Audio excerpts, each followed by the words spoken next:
네, 징역 15년을 어떻게 봐야 하는가? 어제 구형 뒤에 여러 견해들이 나오고 있습니다. 그리고 이보다 결코 가볍지 않은 또 다른 혐의에 대한 수사가 진행되고 있습니다. 즉, 구형량으로만 따지면 훨씬 더 늘어날 수 있다는 얘기입니다. 박현주 기자가 나와 있습니다. 먼저 특검의 15년 구형이 어떻게 나왔는지부터 짚어볼까요? 특검은 어제 이 결심 공판에서 역사에 영원히 부끄럽게 기록될 이 파괴 행위라면서 각 최고형이 선택돼도 부족함이 크다고 설명을 했습니다. 예. 세 개 사건 중에서 이 도이치 주가 조작과 건진법사 청탁 의혹을 합해서 총 11년, 그리고 명태균 여론조사에 따른 정치자금법 위반 4년입니다. 공정개혁과 관련한 이 선거법 사건은 분리 선고해야 된다는 규정 때문에 나눠서 구형을 내렸습니다. 예, 그러면 양형 기준에 따르면 최고형을 구형한 게 맞습니까? 네, 그렇다 볼 수 있습니다. 일단 주가 조작을 여기 보시면요. 이 자본시장법은 현행법에 따라 이 3년에서 30년까지로 범위가 굉장히 넓습니다. 참고로 이 도이치모터스 주가 조작 주범인 권오수 전 회장이 징역 3년에 집행유예 4년을 받았습니다. 예. 그리고 이 건진법사 사건에서 알선수재 혐의는 법정형이 징역 5년 이하입니다. 그런데 특검이 두 사건을 합해서 이 징역 11년을 구형한 것은 이 수법 불량과 증거 은폐, 또 반성하지 않는 점 등 이 김건희 씨에게 불리한 가중 요소를 대부분 반영한 것으로 볼 수 있습니다. 그리고 이 정치자금법 위반은 권고 형량이 가중 최대 2년인데요. 특검은 4년을 구형을 했습니다. 이 역시도 이 죄질 등의 가중 요소를 대부분 반영한 결과라고 볼 수 있습니다. 네, 여기에 더해서 벌금 20억 원 있고요. 추징금이 9억 4천만 원이 넘죠. 네, 맞습니다. 이 특검은 도이치모터스 부당이득은 8억 1천만 원으로 받고요. 그리고 건진법사 청탁 의혹에서는 8,200만 원으로 받습니다. 합하면 9억 원 정도입니다.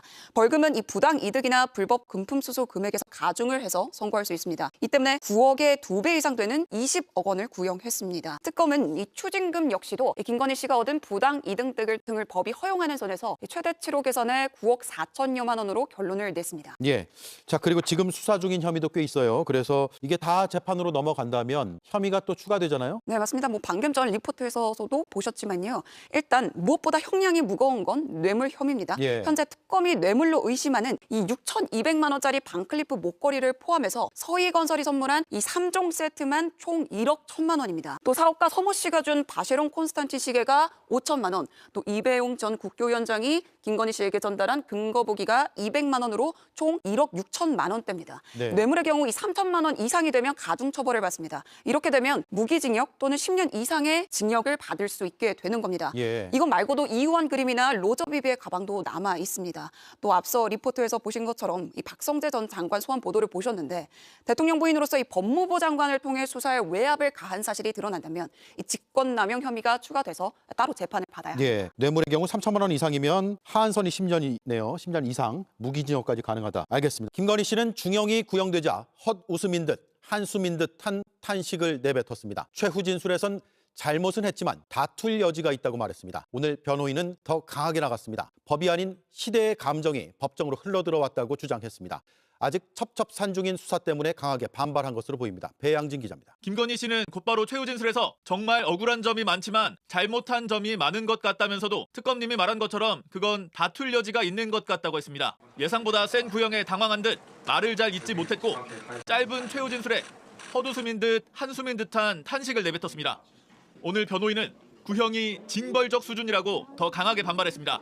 형량에 응징 심리가 과도하게 개입됐다며 한 시대의 감정이 법정으로 흘러들어온 순간이라고 했습니다. 그러면서 판결은 법의 잣대로 내려져야 할 거라고 했습니다. 서희건설 매관 매직 등 김 씨에겐 아직 재판조차 시작되지 않은 주요 의혹이 남아 있습니다. 첫 재판부터 높은 구형량을 받아들게 되자 더 강하게 반발한 걸로 풀이됩니다.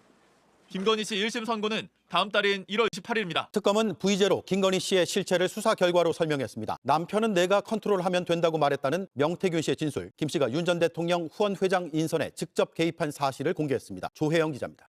지난 8월 특검에 출석하며 자신을 낮췄던 김건희 씨. 저같이 아무것도 아닌 사람이 이렇게 심려를 끼쳐서 진심으로 죄송합니다. 특검은 어제 결심해서 이 발언을 그대로 돌려줬습니다. 명태균 씨로부터 무상 여론조사를 받은 정치자금법 위반 혐의를 두고 아무런 공식적 지위도 없는 피고인이 윤석열 전 대통령보다 더 주도적 위치에서 범행했다고 설명했습니다. 특검은 명 씨의 진술도 공개했습니다. 김건희 씨가 남편은 제가 컨트롤하면 돼요라고 말했다는 겁니다. 특검은 김건희 씨가 윤 전 대통령의 정치 입문도 주도했다고 밝혔습니다. 2021년 7월 윤석열 캠프 후원회장 인선에 직접 관여하는 등 국민의힘 입당 과정에서도 주도적인 역할을 했다고 짚은 겁니다. 실제 김건희 씨가 대선을 2달 남기고 한 매체와 나눈 대화가 앞서 공개되기도 했습니다. 내가 정권 잡은 거기는 완전히 완전히 무사하지 못할 거야 아마. 특검은 통일교로부터 각종 현안 청탁을 대가로 샤넬 가방과 그라프 목걸이를 받은 혐의를 두곤 영부인 지위를 이용해 국가 권력을 사유화했다고 비판했습니다. 그러면서 대한민국의 통치 시스템을 붕괴시켰다고 질타했습니다. 의제로 김건희는 단순히 의혹이 아닌 사실이었다는 점을 지적하고 나선 셈입니다. 특검은 징역 15년에 벌금 20억 원, 추징금 9억 4천여만 원을 구형하면서도 오히려 부족함이 크다고 강조했습니다. 지난해 3월 용산 어린이정원에서 열린 유소년 야구 클리닉에서 윤석열 전 대통령은 박찬호 재단 대표에게 사진을 선물했습니다. 미국을 방문했을 당시 백악관에서 함께 찍은 사진인데요. 액자엔 대통령을 상징하는 봉황 휘장이 새겨져 있습니다. 통상 대통령실은 행사에 참석한 외부 인사에게 대통령과 함께 찍은 사진을 봉황 액자에 담아 전달하는데요. 이때 대통령 배우자를 상징하는 휘장은 따로 없기 때문에 역대 대통령 배우자들은 기존 봉황 액자를 사용했습니다. 그런데 김건희 여사는 달랐습니다. 윤석열 정부 대통령실은 김건희 여사를 위해 무궁화 휘장이 담긴 액자를 별도로 제작했습니다. 한겨레에 따르면 대통령실은 2023년부터 김건희용 액자를 별도로 만들었습니다. 대통령 배우자만을 위한 별도의 액자가 없었던 만큼 초기 제작 비용이 1,000만 원에 이른 것으로 알려졌습니다. 아울러 대통령실이 제공하는 사진은 참석자의 지위에 따라 액자의 등급이 달라지는데요. 김 여사가 참석한 행사 사진에는 항상 최고급 액자를 사용했다는 게 한겨레 보도 내용입니다. 내부 사정을 아는 관계자는 윤 전 대통령 액자보다 김 여사의 액자 단가가 비쌌다며 장관급 이상만 최고급 액자를 줬는데 김 여사가 찍힌 사진들은 전부 최고급으로 나갔다고 주장했습니다.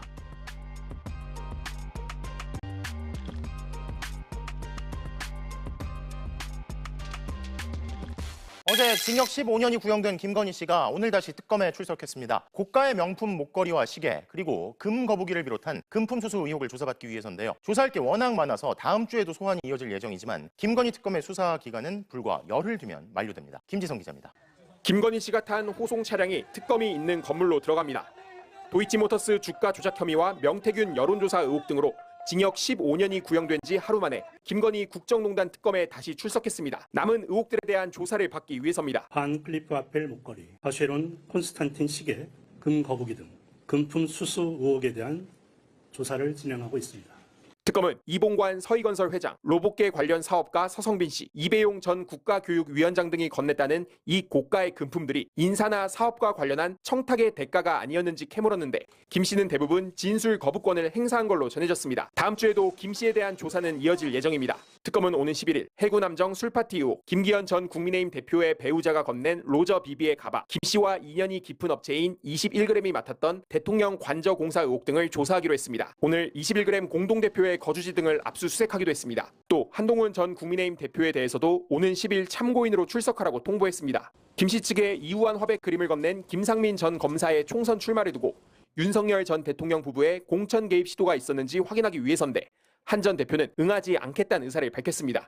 수사와 재판이 지연되면서 우리는 아직까지도 왜 1년 전 윤 전 대통령이 비상계엄을 선포했는지 명확한 답을 얻지 못하고 있습니다. 하지만 일부 검사들이 태업을 하고 법원에서 영장이 줄줄이 기각됨에도 불구하고 임기 내내 김건희 씨를 감싸고 돌았던 윤 전 대통령이 김건희 사법 리스크를 덮기 위해 계엄을 선포했다는 정황들이 속속 드러나고 있는데요. 이기주 기자가 보도합니다. 김건희 씨의 공천 개입 의혹으로 시작된 이른바 명태균 게이트.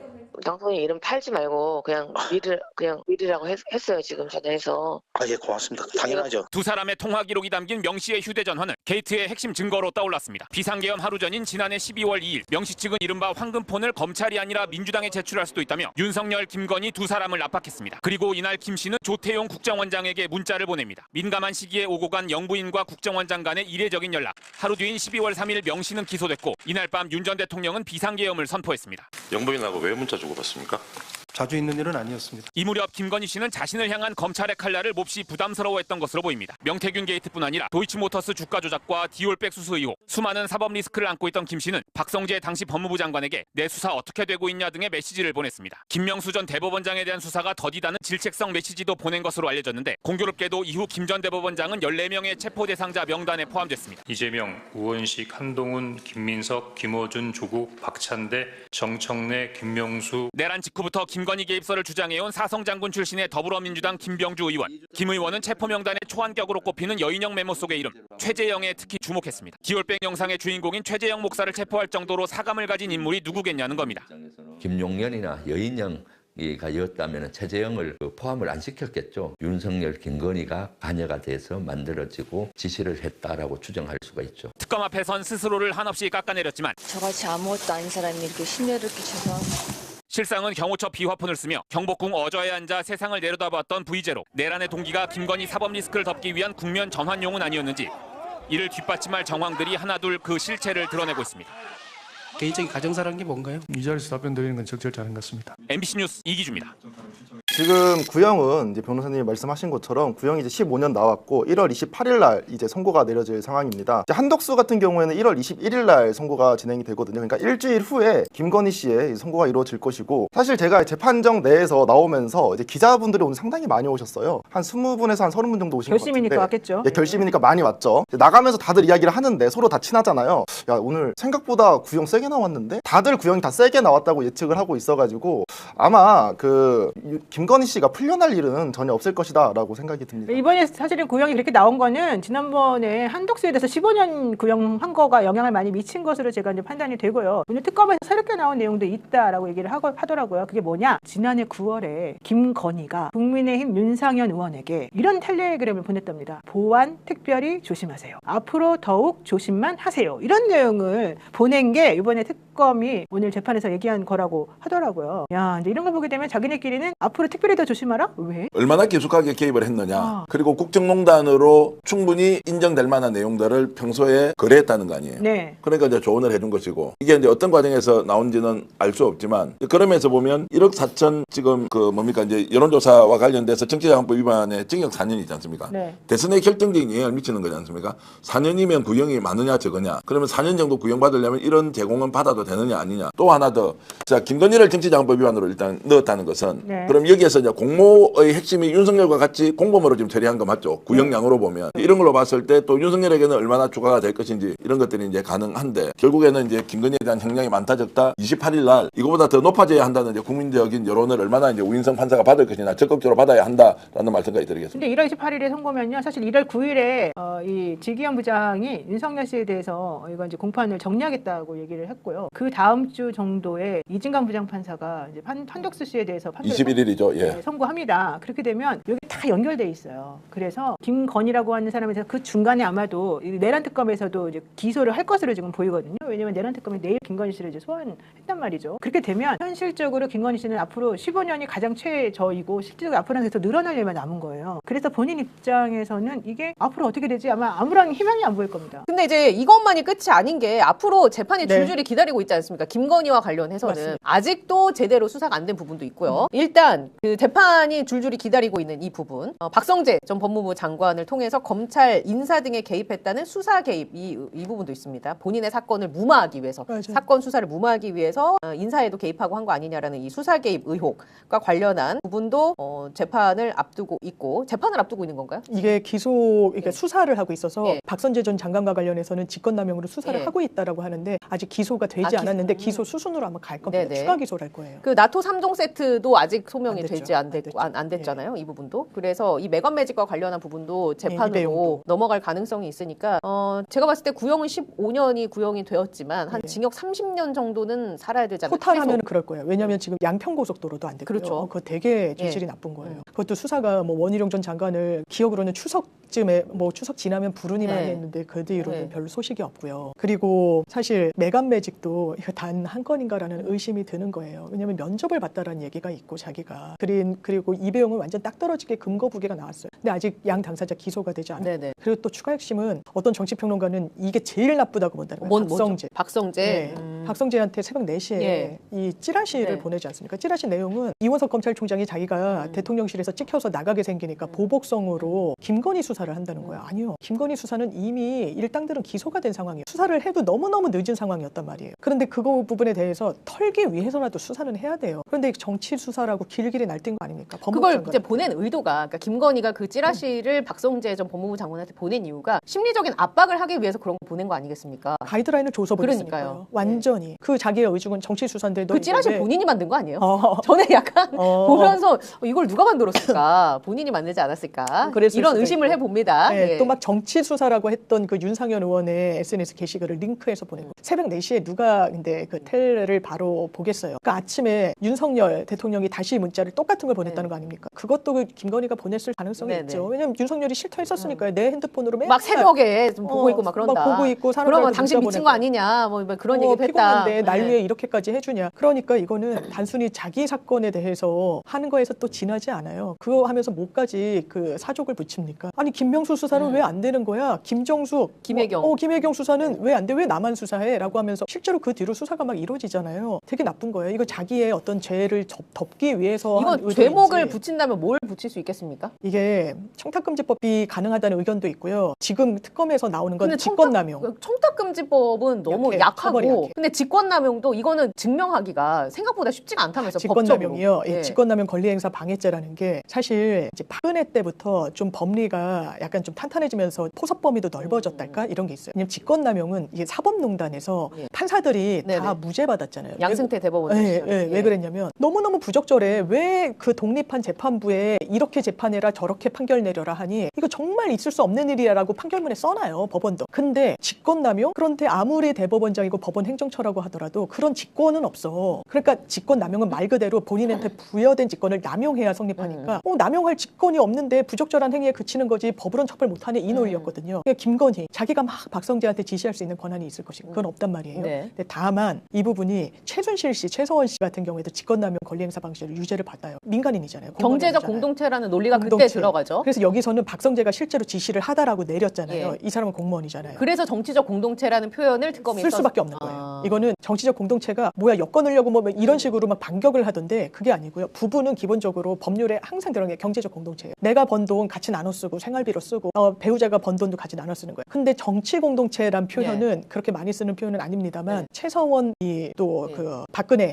같이 어떻게 보면 정치 경제 공동체였던 거예요. 그런 관점에서 보면 박성재는 막 안방이라고 해놓고 약간 저는 모멸의 어떤 그런 감정을 담은 것 그래요? 같아요. 비하의 감정이라고 보세요? 비하의 감정도 있는 것 같아요. 근데 그렇게 말을 잘 들었답니까? 그러니까 약간 쭈글쭈글대면서 했을 것 같기는 한데 모르겠습니다. 그건 뭐 추정의 영역이니까. 그냥 개인적인 감정. 예, 근데 박성재와의 연결고리로 직권남용 이건 처벌이 좀 불가피해 보이는 부분이 있습니다. 직권남용 하면은 받을 수 있는 형량은 어떻게 됩니까? 그것도 세지 않을 것 같아서 걱정입니다. 근데 이제 더해지니까 예. 이 직권남용이 한 번만 보는 게 아니라 계속 보내고 또 윤석열도 같이 네네. 걸려 있고 하다 보니까 이게 비난 가능성이 높아요. 이거는 수사에 관여를 했고 그럴 수 있는 권한은 어떤 주권자도 김건희한테 부여한 예. 적이 없단 말이에요. 그런 걸 하면 그것도 정말 최소 5년 이상 그렇게 해서 해도 20년밖에 안 되는데 그러니까 어떻게 그게 선고가 그것만 될지 기계적으로 더 한다고 해도. 모르지만 근데 이게 20년 갖고 될 일인가? 아마 라는 생각을 나오긴 합니다. 어려울 상황이 되겠죠. 지금 뭐 여러 척척상중이니까 아직 예. 수사 안 되고 아직도 이제 뭐 되지 않은 것들이 많으니까 좀 지켜는 봐야겠습니다. 그런가 하면 이제 다른 의혹도 나왔습니다. 이건 좀 짧게 그냥 짚고 넘어가도록 하겠습니다. 윤석열 시절에 그 대통령실이요. 김건희만을 위한 무궁화 휘장이 박힌 사진 액자를 별도로 제작했다고 합니다. 아니 이게 무엇인가? 저는 이제 처음 듣는 소식이라서요. 좀 살펴봤더니 역대 정부에서 대통령 배우자만을 위한 그런 별도의 액자를 제작한 전례가 일단 없습니다. 그런데 이 액자, 김건희용 액자를 만드는 데만 1,000만 원 이상의 예산이 쓰였다고 합니다. 사실 이제 공식 비공식 행사에 참석한 그 인사들이 있지 않겠습니까? 그 외부 인사들에게 관례상 그 대통령 부부가 함께 찍힌 사진을 이제 전달하곤 하는데 이 액자에 그러니까 그 기존 액자에는 대통령의 그 전통 문양인 봉황이 새겨져 있는데요. 대통령 배우자를 지칭하는 그런 문양은 없습니다. 없는 상황인데 김건희는 달랐습니다. 김건희가 찍힌 사진을 넣을 액자를 제작을 했고 거기에 무궁화 모양의 휘장을 달아서 이제 줬다라는 얘기입니다. 이거는 법적으로 문제 안 됩니까? 이게 왜냐하면 만약에 세금을 유용했다 하면 뭐 횡령이나 국고손실까지 있는데 국고손실은 그 상한 그 선이 커서 안 될 것 같긴 한데 제가 보면서 드는 생각이 되게 깨알같이 그 대통령실에 만든 거에 관여한 것 같아요. 큰 틀에서 인사뿐만 아니라 제가 이제 대통령실 그 윤석열 때 파우치를 누가 주시는 거예요. 그런데 대통령실이라고 하면 이게 뭐 예쁘고 이런 게 아니라 어떤 국가의 상징이죠. 상징인데 이게 무슨 펜시점 같은 데서 파는 것처럼 디자인이 돼 있더라고요. 그래서 여기에도 김건희 입김이 이제 미친 것 같다는 인상을 개인적으로 받았었고 이제 대통령실로부터 선물을 받은 인사들이 좀 약간 너무 뜨악했다는 거예요. 왜냐면 보통은 각 그 뭐 팔도에 뭐 쌀, 그렇죠. 고추장, 뭐 술 이런 거를 특산품 위주로 꾸미죠. 그런데 명절 때나 이럴 때는. 무슨 뭐 손세정제 뭐 이런 식으로 들어있었다는 거예요. 그래서 이거 김건희가 했구나 이런 생각을 했다라는 거예요. 국민의힘 인사도 액자 1,000만 원 이게 그거잖아요. 대통령과 같이 하는 공식 행사에 오신 분들은 그게 얼마나 뜻깊어요. 그러니까 같이 꼭 사진을 찍는 그런 어떤 이제 행사가 있고 그걸 담아 드리는 건 봉황으로 하는데 자기용이 따로 있었다는 거잖아요. 여사와도. 네. 그러니까 자기를 진짜 대통령으로 생각해. 이 사람은 진짜로. 그러니까 아니 대통령한테 그렇게 하는 거 있어? 나랑 찍어도 더 영광 아니겠어? 내 거 따로 만들어봐. 봉황? 이거 원래 있었던 거잖아. 예쁘게 무궁화 넣어. 야 이런 거 같죠. 진짜 제정신이 아니다. 그러니까 제정신이 아닌데요. 이거를 법적으로 저는 좀 이거 다 묻고 싶어요. 다. 법적으로. 예, 다 묻고 싶어요. 여기 1,000만 원 이상이 쓰였지만 이런 돈이 앞으로 얼마나 나올지, 얼마나 지금까지 이렇게 세금을 썼을지 모를 일이지 않습니까? 이게 아마 세목으로 딱 정해진 비용이 아니라 유용을 그쵸. 했을 가능성은 좀 높아 보여요. 1,000만 원 적은 돈은 아니고. 그러면 이제 횡령 같은 게 의뢰해 볼 수 있겠죠. 변호사님이 낸 세금 중에 한 100원 정도는 김건희가 뭔가를 저지르는 데 무궁화의 한 점 정도는 쓰였을 가능성이 있습니다. 이거 한 건만 이겠냐고요. 많다고 봐야죠. 왜냐하면 이거는 드러나고 있으니까. 그러니까요. 너무 답답합니다. 이런 걸 보고 있으면 정말 아주 작은 거라고 해도 그 사람의 세계관, 그 사람이 다른 사람을 대하는 태도 이런 게 다 고스란히 들어가 있지 않습니까? 이게 우리한테 직접적으로 악영향을 미치니까요. 김건희 태도에 머물지 않고. 예. 그래서 너무 이제 답답한데 이달 말에 김건희 특검은 끝나요. 이제 2차 특검을 이제 민주당 내부에서는 정청래 의원이 얘기도 하고 이거 다 모아서 하겠다. 미진한 것까지 싹 모아서 하겠다. 그러면 어떻게 괜찮을까요? 2차 특검?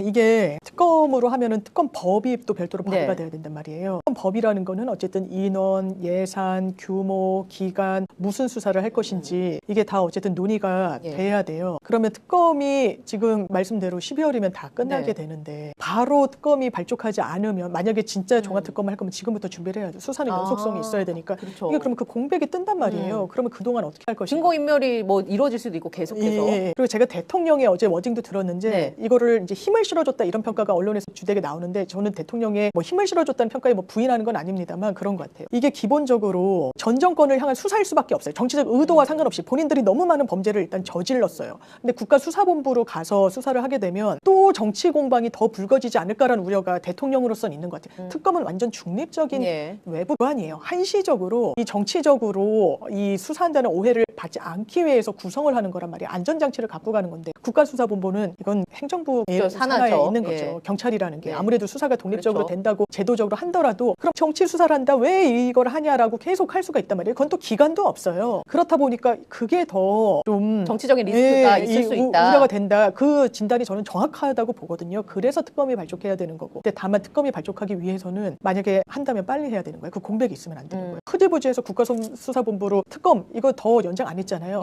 그럼 바로 그 순간 손은 떼야 되는 겁니다.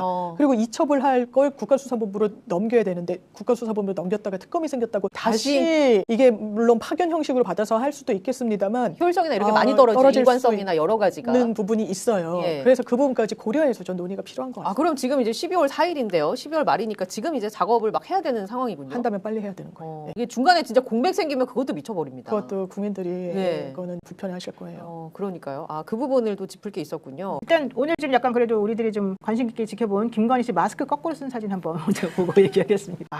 사실 뭐 저도 마스크 위 아래가 어딘지 잘 모르는데요. 잘 안 보여요, 저게. 근데 다른 데는 잘 쓰고 나다가 오늘 이렇게 한 거는 흰머리도 되게 많네요. 이렇게 가까이서 보니까 되게 지금 약간 충격받은 듯한 태도인 것 같습니다. 오늘 전체적으로 김건희 씨는 재판하는 와중에 약간 좀 허탈해하고 어이없어하고 이제 그런 태도를 조금 보였다는 거죠. 그 태도에 대해서 한 가지 말씀드리고 싶은 게 있는데 이제 부부가 사랑하면 닫는다라고 하지 않습니까? 두 분이 사랑한대요. 네, 그런 거 같아요. 한쪽만 완전 사랑. 원사이드 러브 아니야? 짝 사랑하는 것 같은데. 하여튼 이제 원래 윤석열 같은 경우에도 초기 재판 받았을 때 조는 경우가 상당히 많았어요. 눈을 지그시 감고 있는다던가 요즘에 안 그러지만 근데 오늘 김건희 같은 경우에도 오늘 눈을 지그시 감고 있었고 아예 이렇게 엎드리는 경우도 있더라고요. 근데 이걸 원래 다 지적을 해야 돼요 재판부에서. 근데 재판부에서 지적을 안 한 것 자체가 상당히 아쉬운 부분 중에 하나였습니다. 오늘 계속 이렇게 엎드려 있지 않았나요? 오늘 오후에는 거의 엎드려 있었습니다. 엎드려 있고 엎드려 있는데 진짜 가만히 놔뒀습니다. 뭐 그래서 이제 아픈 건지 아니면 뭐 심리적으로 굉장히 흔들리는 건지 이런데 지금이라도 어떻게 해야 되겠어요? 지금이라도 김건희가 목에 뻣뻣하게 들고 국민들한테 새빨간 거짓말을 하면서 반복에 정말로 재반복하는 걸 해야 되느냐 아니면 지금이라도 15년이 아니라 30년형이라도 내가 받겠습니다. 국민 여러분 죄송합니다라고 해야 되지 않나요? 다 집어치우고 본인이 주가 조작한 것, 본인이 통일교로부터 뇌물 받은 것, 명태균으로부터 공짜 받은 것 진짜 이게 논쟁적인 요소가 됩니까? 아니다. 이거 관점에서 따라 다르다라고 해서 어떤 사람이 김건희를 덮어씌워서 죽이려고 하는 겁니까? 네. 대통령 영부인이 어떻게 통일교로부터 그런 명품을 선물 받고 서희건설에서 명품을 선물 받고도 얼굴 빳빳하게 들고 나 받은 적 없다. 거짓말하다가 나중에 안 되니까 그냥 일부만 시인하고 그따위 짓을 했으면 다른 건 얼마나 많겠어요. 지금 드러나지 않은. 거짓말하라고 자기 밑에 있는 행정관 시키고 그리고 마지막에 불리하니까 그 행정관한테 김건희가 시켜서 내가 그 뒤 정언했다라는 것을 다시 시키는 이 행위가 파렴치범 수준 아니에요. 게다가 그 행정관들은 그 핸드폰을 또 한강에 버리는 장면도 얼마나 국민들 보면 진짜 막 속에 열불이 터지도록 하지 않습니까? 한강에 그냥 던져버렸다. 그리고 막 초기화를 10번을 시키고 10번을 시켰다. 이렇게 말을 하면서 국민들을 우롱하고 있는 그걸 누가 그래 용서를 합니까? 없는 거를 갖다 씌우고 덮어씌운 사람이 누가 있냐고. 지금이라도 지가 반성을 하고 30년이 아니라 무기징역도 받겠다라는 마음으로 국민 앞에 석고 대전하면 그나마 사라졌던 0.001g의 동정심이라도 생길 거 아니에요. 최은순 씨는 지금 현재 세금도 안 내가지고 고액 체납자 명단에 좀 들어있는 상황이지 않습니까? 1등이죠. 1등. 네, 체납자. 1등이고 심지어 그것도 이제 체납하라고 독촉도 했었고 재판도 있었는데 그거 다 거부해서 나왔었거든요. 굉장히 죄질이 불량하고 그동안 이 김건희 모녀는 그동안 그렇게 살아왔던 거예요. 체납도 안 하고 주가 조작하고 여기저기 사기치고 해도 자기 사위 혹은 남편이 검사다 보니까 그 모든 게 이제 무마된 것이고 그 어떻게 보면은 지금에 나와 있는 그 많은 범죄들에 비하면 그동안 김건희가 저질렀던 그 일반인 저질렀던 일은 사소한 것들이 많아요. 그러니까 제가 사소하다는 게 그 범죄가 나쁘다는 게 아니라 다른 것들에 비하면 지금에 비해서 근데 그런 것들이 예를 들어 기업의 후원 뭐 무상으로 불법을 받고 했던 것들 있잖아요. 뭐 경력 조작도 마찬가지고. 그럼 그런 것들이 그동안 한 번도 처벌받지 않았기 때문에 전 결국은 간땡이가 이제 커진 거죠. 둘 다. 앞에 예쁘게 말하다가 갑자기 또 간땡이라는. 그러니까 이제 나는 무슨 범죄를 저질러도 무슨 일을 해도 처벌받지 않을 거야가 바로 직전까지 얼마 전까지도 그런 생각과 행동을 했던 겁니다. 김건희가 오늘 그 마지막에서 그 얘기를 할 때 최후 진술을 했을 때 이제 구형을 딱 듣고 헛웃음을 지었대요. 그래요? 피식 헛웃음을 지었다고 합니다. 그러니까 무슨 의미로 헛웃음을 졌는지 모르겠어요. 이게 뭐 너무 황당한 건지 아니면 이래서 다행인지는 모르겠지만 거기서 뭐 이런 얘기를 했어요. 저는 이게 진짜 말도 안 되는 얘기인데 제가 오랜만에 김건희 씨 목소리 톤으로 한번 이야기를 하면 김건희가 판사님 저도 억울한 점이 많습니다. 특검이 말하는 것들은 다툴 여지가 있지만 제 역할과 제가 가진 자격에 비해서 잘못한 게 맞는 것 같습니다. 어쨌든 제가 국민들께 큰 심려를 끼친 점은 진심으로 죄송하고 반성합니다. 죄송합니다. 이렇게 얘기를 비슷하게 했대요. 이런 식으로. 하면서 그 중간에 웃진 않았죠. 혼인을 하면서 좀. 아니 제가 웃어가지고 약간 좀 죄송합니다. 와, 똑같다. 특검팀이 징역 15년을 구형하니까 김건희 씨가 헛웃음을 지으면서 억울한 점이 많다. 물론 제가 잘못한 게 맞긴 하지만 그렇다고 해서 특검이 말하는 것처럼 다툴 여지는 있는 것 같다. 뭐 이런 얘기를 했다는 겁니다. 근데 여기서도 반성의 포인트가 없는 게 억울한 점이 많다 그러는데 잘못했다고 하잖아요. 모순되잖아요. 억울하면 잘못한 게 없어야 억울한 거잖아요. 근데 또 뒤에서는 그래도 자기가 잘못한 게 많다. 그럼 무슨 말이 맞는 겁니까? 최후 진술마저 김건희는 거짓으로 일관하고 있는 거예요. 그리고 아까 그 우리 기자님이 이야기하셨을 때 이제 저 화면 나왔잖아요. 김건희 들어올 때. 김건희는 저렇게 그 우리 수영 죄수번호 4398이죠. 그 김건희 들어올 때마다 인상을 이렇게 씁니다. 그냥 기본 짜증이 장착돼 있어요. 변호사한테도 그러니까 우리가 입이 마스크 때문에 안 보이지만 짜증이 내서 얘기하는 게 그냥 기본 성질 깔고 있는 거야. 뭐 기분 좋겠어요. 못 숨기죠. 못 숨기고 뭐 당연히 기분 안 좋겠지. 본인이 피의자 신분으로 저렇게 와서 재판받는 게 누가 좋겠습니까? 그래도 이게 약간 태도라는 것도 사람들이 보는 거예요. 재판장께. 그래도 최대한 공손한 태도. 이렇게 기분 나쁘고 그래도 웃지 못해도 그냥 무표정 있어야지 짜증을 팍 내는 게 이게 저게 김건희 원래 심보가 기본적으로 들어왔기 때문에 고쳐지지가 않습니다. 저 여자는. 아마 이제 크게 절망을 한 것이 요즘 돌아가는 재검 며칠 사이 분위기는 더 이상 이게 내란이 종식되지 않으면 나라가 제대로 설 수 없다. 특히 내란 특별재판부 있지 않습니까? 여론이 급속도로 내란 재판부로 가야 한다라는 거. 왜냐하면 자전 영장 기각 그리고 구형량에 대해서 도무지 납득하기 어려운 그 때문에 이거 자칫 이러다가는 나라가 큰일 나겠다. 지방선거까지 간다는 거 있지 않습니까? 실제로 지방선거까지 민주당이 끌고 갈 것 같다라고 얘기를 하지 않습니까? 국힘은. 오히려 민주당은 지방선거로 가면 이 문제 때문에 나라가 굉장히 혼란에 빠지기 때문에 빨리 단절을 하고 떨어져 나와야 한다고 생각하는 것이 민주당 지지자들 사이에 훨씬 더 많습니다. 맞아요. 왜냐하면 지방선거까지 가져갈 이유가 없잖아요. 그런 면에서 오늘 25명이 성명한 것 그리고 장동혁 대표하고 지금 송원석 원내대표 간의 메시지가 좀 다르거든요. 그리고 결정적으로 오늘 조이대가 이재명 대통령을 만난 자리에서 자기들은 내란이라고 안 했죠. 계엄 직후에 이것이 반헌법적이라고 바로 규정을 했다고 이 말을 했거든요. 그거 완전 거짓말 아닌가요? 아니 그래서 이제 그것이 거짓인지 진실인지는 국민들이 판단하겠지만 명확하게 선을 긋고 있구나. 조이대가 그렇게 구체적으로 발언한 걸 저는 들어본 기억이 별로 없습니다. 나중에 대선에 직접 개입했다는 의심도 엄청 받았지 않습니까? 이게 완전히 이제 정리 국면으로 가느냐. 그 정리의 핵심은 윤석열 김건희와 완전한 단절이다. 이 문제를 윤석열 김건희가 무죄인데 덮어씌우게 했다라고 하는 자는 극우들 중에서도 점점점 줄어들고 있는 거예요. 이것은 이제 부정선거론을 외쳤던 이 개념과 다른 방향에서 윤석열, 김건희가 완전히 배제되고 아웃되고 있는 거 아니냐라고 봤을 때 윤석열, 김건희는 누구로부터도 동정을 받기 어려운, 그래서 감옥에 가더라도 감형이 될 가능성도 또는 사면이 될 가능성도 아예 없는 지경으로 그들의 범죄 사실이 만천하에 드러난 상황을 여야 간에 보수 진보 간에 관계없이 다 인정하고 있다라고 봅니다. 네, 도이치모터스 주가 조작 혐의와 통일교 금품 수수 혐의로 그러니까 금품 수수 때문에 이제 알선수재가 적용이 됐는데 이것 때문에 징역 11년이 구형이 됐고요. 명태균 여론조사에 따른 정치자금법 위반 혐의로 4년이 이제 구형이 돼서 합쳐서 징역 15년형이 선고가 됐습니다. 그리고 벌금 20억 원, 추징금 9억 4천여만 원 정도가 지금 이번에 같이 구형에서 이제 나온 얘기인데요.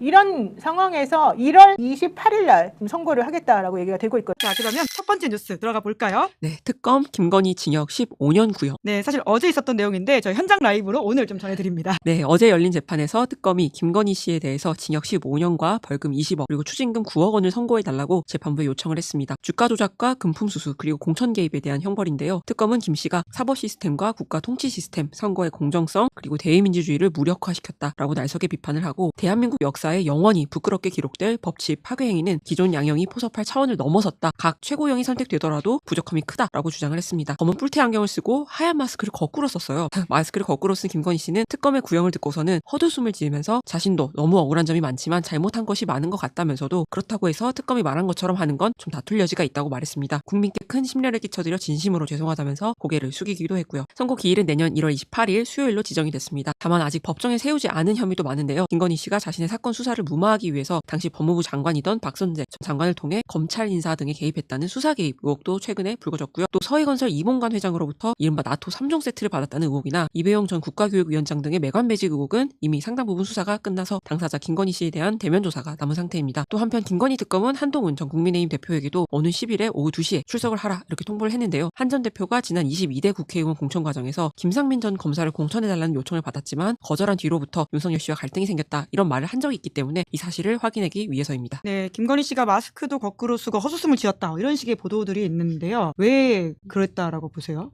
헛웃음을 왜 지었냐는 거예요? 마스크를 왜 거꾸로 쓰는 마스크는 뭐 하다 보면 정신이 없으면 뭐 거꾸로 쓸 수도 있겠죠. 특별한 이유가 있어서 거꾸로 쓴 것 같지는 않고 그게 뭐 특별한 의미는 없을 거 아닙니까? 칼을 거꾸로 쥐는 것도 아니고 뭐 신발을 거꾸로 신는 것도 아니고 그러니까 어쩌다 보면 그렇게 되는 거고 헛웃음을 지은 거는 본인이 뭐 기대했던 것보다 형량이 높은가 보죠. 근데 우리가 볼 때는 전혀 아니거든요. 기분으로만 보면 법리의 문제를 떠나서 기분으로만 보면은 15년이 아니고 150년 나와야 되지 않나 이렇게 생각을 하지만 150년이요? 기분으로. 대한민국 법체계가 이제 그렇지 않기 때문에 그러니까 각각의 이제 범죄에 대해서 어느 정도 이제 정해져 있는 형량을 매기는 기준이라는 게 있기 때문에 이런 형태로 구형을 한 것 같은데 그래서 이제 자본시장법 위반 알선수재 그래서 11년 그다음에 공직선거법 위반이 4년 이렇게 돼 있지 않습니까? 더 했어도 되지 않나 싶어요. 공직선거법 같은 거. 근데 아무튼 뭐 그렇게 구형을 했는데 그래서 15년 이 한덕수의 15년도 그렇고 15년 하면 요즘에 이제 15년이 뭐냐 더 줘야 되는 거 아니냐 분노하는 분들이 많은 것 같아요. 근데 이걸로 끝이 아니지 않습니까? 더 나와야 됩니다 지금. 그러니까 공천 개입도 뭐 그 드러나 있는 그거 사실 하나냐 아니고 더 나올 수 있는 거 지금 그러니까요. 더 나올 수 있는 거고 주가 조작이다라고 했을 때 앞으로 주가 조작이 뭐 어디서부터 어디까지 몇 건이 더 있었는지 언제부터 언제까지가 요 좀 이 법에 이 법을 적용하는 이제 기준이 되는 건지 모르는 거잖아요 지금.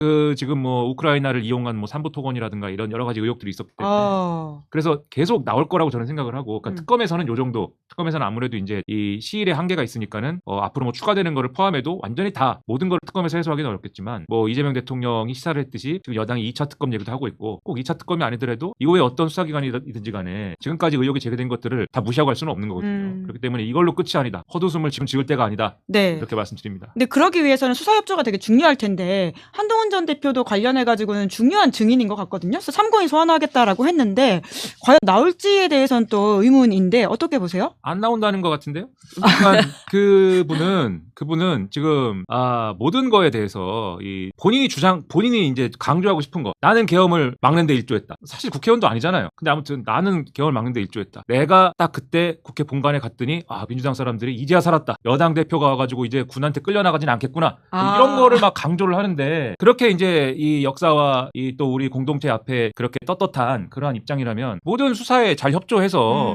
이 모든 이 의혹을 밝히는데 좀 도와줘야 될 거 아닙니까? 도와줄 건 도와주고 가지고 얘기를 해야 되잖아요. 근데 추경호 의원이 구속영장 기각된 것도 사실 한동훈 전 대표가 수사에 협조했으면 어떻게 됐을지도 모르는 거거든요.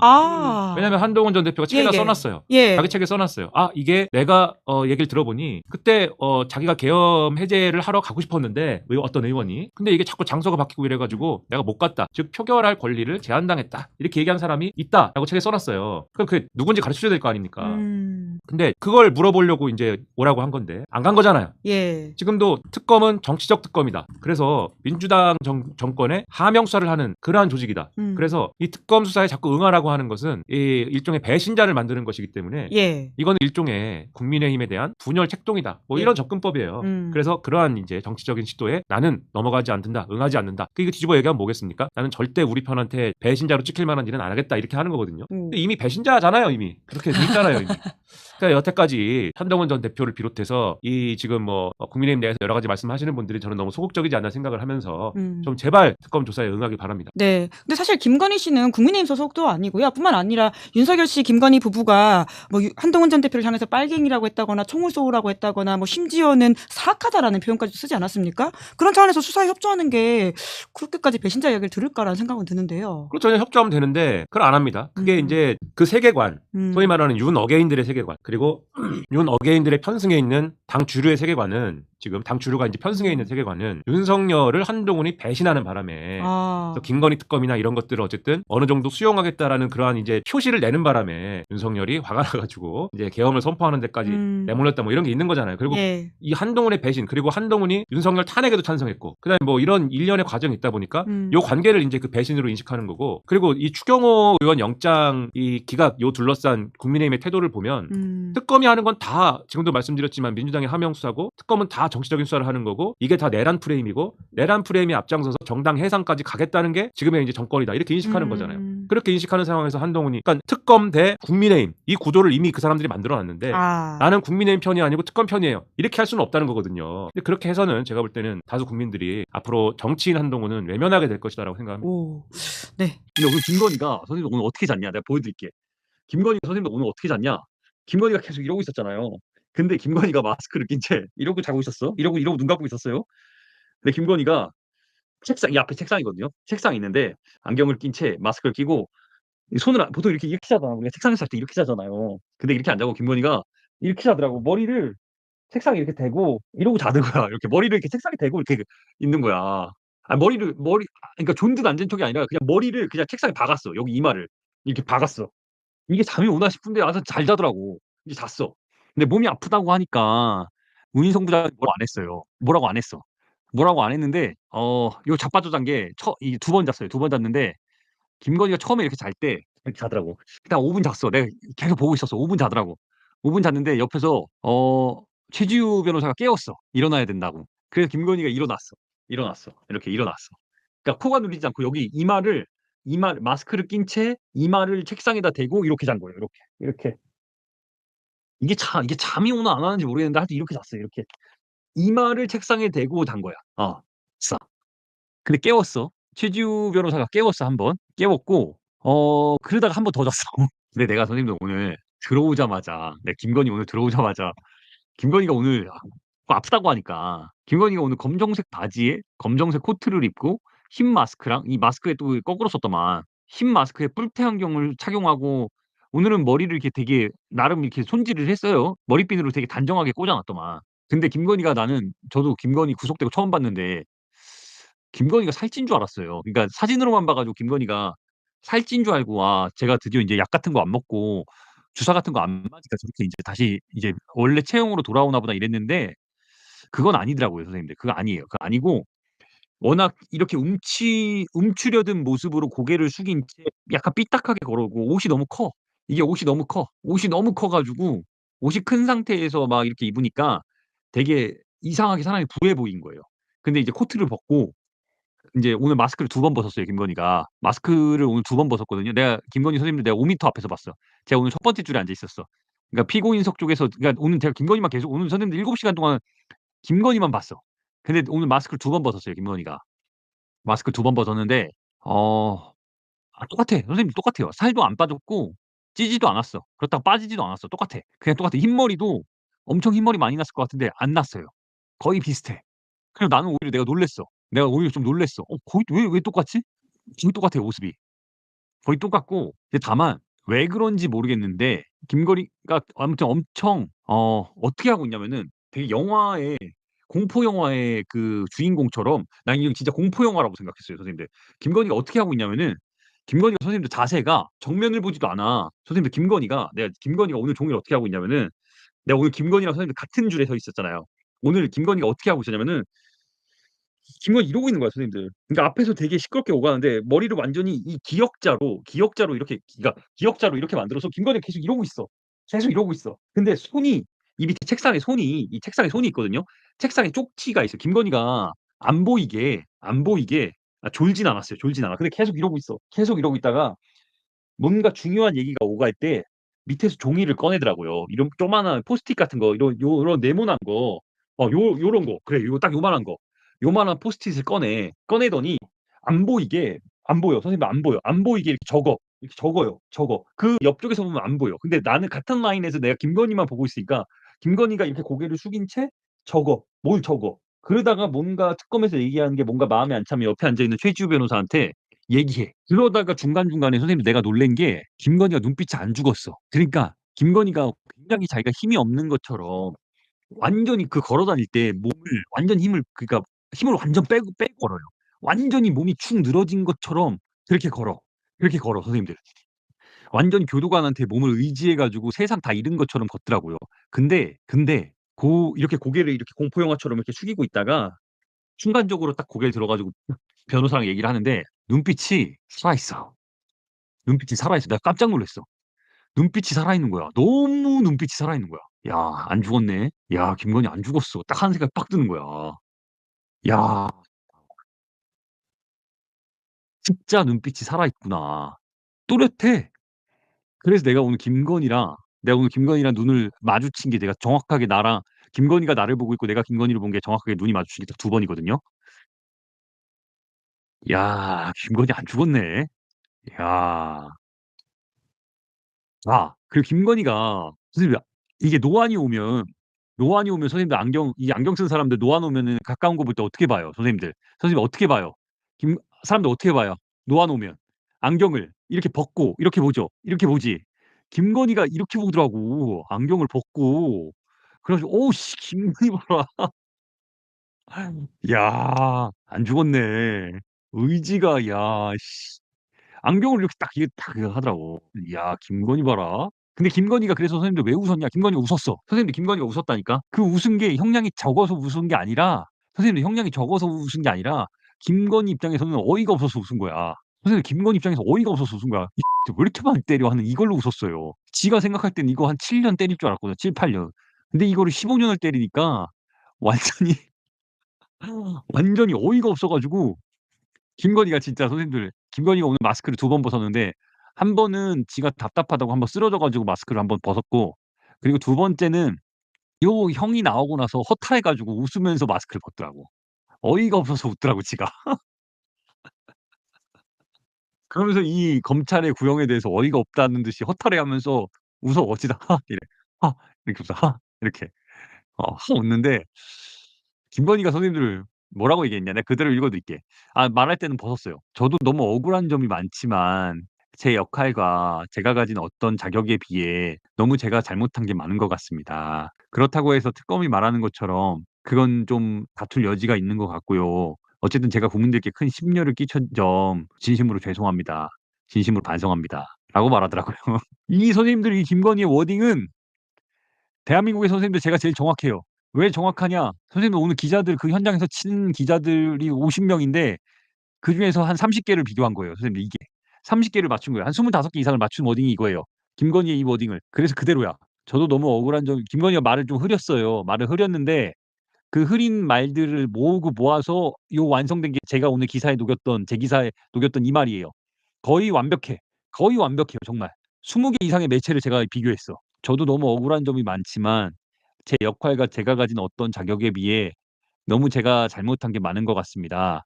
그렇다고 해서 특검이 말하는 것처럼 그건 좀 다툴 여지가 있는 것 같고요. 어쨌든 제가 국민들께 큰 심려를 끼친 점 진심으로 죄송합니다. 진심으로 반성합니다.'라고 말했어요. 김건희가 아무튼 그랬어요. 전혀 반성하지 않았지. 전혀 반성하지 않았어. 일단은 주술 관계가 일단 안 맞고 그리고 멘탈이 나갔어. 멘탈이 나간 상황에서 이렇게 얘기를 하는 거야. 그리고 진심으로 김건희는 특검에서 오늘 15년 때릴 걸 몰랐기 때문에 첫 마디가 억울하다는 게 나온 거야. 이 허탈해하면서. 선생님 이거 오늘 진짜 이게 킥이라니까. 오늘 7시간, 8시간 동안 진행된 오늘 이 공판에서 결심 공판에서 마지막에 김건희가 이걸 얘기를 하는데 8시간 동안 그 상황을 다 듣고 김건희가 뱉은 첫 마디가 허탈해하면서 "저도 너무 억울한 점이 많아요." 라고 말했어. "억울한 점이 많아요. 억울한 점이 많대." 뭐가 그렇게 억울할까? 선생님들 뭐가 그렇게 억울할까요? 나도 그 생각이 들었어. 김건희가 억울하다고 하는데 첫 마디가 저 여자는 왜 억울하다고 했을까? 선생님 왜 억울하다고 했을까요, 김건희는? 억울하대. 오늘 근데 특검 잘했어요. 내가 잘했다는 게 무슨 얘기냐면요. 준비를 많이 했어요, 특검이. 많이 했어. 그게 느껴져. 막 준비를 많이 한 게. 그러니까 다른 소리 안 하고 김건희의 혐의 있잖아요. 주가 조작 관련된 그 혐의, 통일교 관련된 알선수재 혐의, 그리고 명태균과 관련된 혐의. 요거 중앙지검에서 다 짬시켰던 거. 이 선생님들 이 도이치모터스 관련된 건 중앙지검에서 다 짬시킨 거잖아요. 윤석열 정권의 중앙지검에서 다 짬시킨 거잖아요. 그리고 이 명태균 관련된 거 창원지검에서 다 짬시킨 거잖아. 근데 그 짬시킨 것들을 다 끄집어내 가지고 다 혐의를 적용해서 최고 형량을 다 부여해 버렸어요. 그리고 왜 이렇게 짬시킨 게 문제가 됐는지를 다 하나하나 짚어내. 그 하나하나 짚어내면서 김건희가 왜 처벌을 받아야 되는지를 하나하나 밝혀내더라고요. 잘하더라. 잘하더라. 정말. 그래서 나는 어떤 생각이 들었냐면 내가 선생님들 왜 잘한다고 내가 왜 느꼈냐면요. 내가 이 사건 안 봤잖아요. 이 사건을 안 보고 나는 오히려 중앙지검에서 이 도이치모터스 했을 때 그때 사건을 봤잖아요. 내가 김건희 이 사건을 처음 봤거든요, 선생님. 오늘 처음 봤는데 내가 잘한다고 느낀 게 뭐냐면요. 이거 선생님들 9월 달에 사건이 접수가 됐어요. 선생님들 9월 달에 사건이 접수됐고 오늘 지금 12월 3일 밖에 안 됐잖아요. 이거 사건 접수되고 3개월 밖에 안 됐어. 3개월 만에 선생님들 오늘 그러니까 선생님들 잘 들어보세요. 내가 왜 잘했다고 얘기를 했냐면요. 3개월 만에 도이치모터스 관련돼서 그리고 지금 통일교 관련된 알선수재 그리고 명태균 관련된 것까지 해 가지고 정자법까지 지금 15년을 때린 거예요. 근데 선생님들 3개월 만에 이런 결론을 내렸잖아요. 그러면 중앙지검에서 이창수가 할 때 조상원이 있을 때 창원에서 정유미가 이걸 할 때 이 사건 선생님들 몇 년 끌었어요. 이거 몇 년 끌었어. 4시간 동안 무혐의 주려고 조상원이랑 이창수 그다음에 최재훈이었나? 그 검사들이 선생님들 4시간 동안 기자들 앞에다 놓고 진짜 별 같은 소리 해 가면서 몇 년을 끌었잖아요. 황제 조사 받고. 근데 이거 3개월 만에 특검보 셋이 붙어 가지고 특검 검사들이랑 해 가지고 그냥 밀어붙이니까 그냥 다 끝나는 거야. 이런 거예요. 그래서 나는 어떤 생각 들었냐면 나도 아까 특검보 입에서 막 이제 이거를 형량을 막 때리는데 이거 짬시킨 사람들 요거 짬시킨 사람들 생각이 나는 거야. 중앙지검 그 검사들 이거 책임 물어야지. 창원지검의 정유미한테 책임 물어야지. 없다며. 혐의 없다며. 아무것도 없다며. 근데 이렇게 다 드러나. 선생님들 3개월 만에 다 끝났다니깐요. 그러면은 이 사건을 짬시킨 그 수많은 무수한 검사들은 그러면 뭐가 되는 거야? 그 사람들은 능력이 없어 가지고 이걸 짬시켰을까요? 선생님들 이거 능력이 없어서 그 검사들이 이창수, 조상원, 최재훈, 정유미 이런 사람들 능력이 없어서 이거 짬시켰을까? 이거를 못 밝혀냈을까? 이거 뭐 위에서 이거 선생님들 있어요. 난 오늘 이 재판 보면서 그 생각밖에 안 드는 거야. 이 새끼들 이거 뭐 있네. 이거는 의도적이고 불가역적인 윗선의 개입이 있었구나라는 게 바로 여기서 보이는 거예요. 역설적으로 보이는 거야. 지금 현재 특검이 3개월 만에 끝내버렸어. 어제 김건희 구형된 거 보셨어요? 15년 구형이 됐던데. 김건희 구형 15년, 벌금 20억. 이건 국민 정서와 한참 동떨어졌어요. 거듭 말씀드리지만은 제가 대북 송금 특검 때 저한테는 20년 구형을 하더라니까요. 그런데 아무렴하면 김건희보다 제가 더 큰 죄 지었습니까? 그리고 1심에서 12년, 항소심에서 12년 선고를 받고 대법원에 가서 파기환송 돼가지고 살아왔는데요. 저는 양식 있는 재판장이라고 하면은 구형량보다 훨씬 더 높은 실형을 선고할 것이다. 이렇게 예측을 하고요. 가장 제가 특검을 불신하는 것은 아니지만은 특검이 한계가 있어요.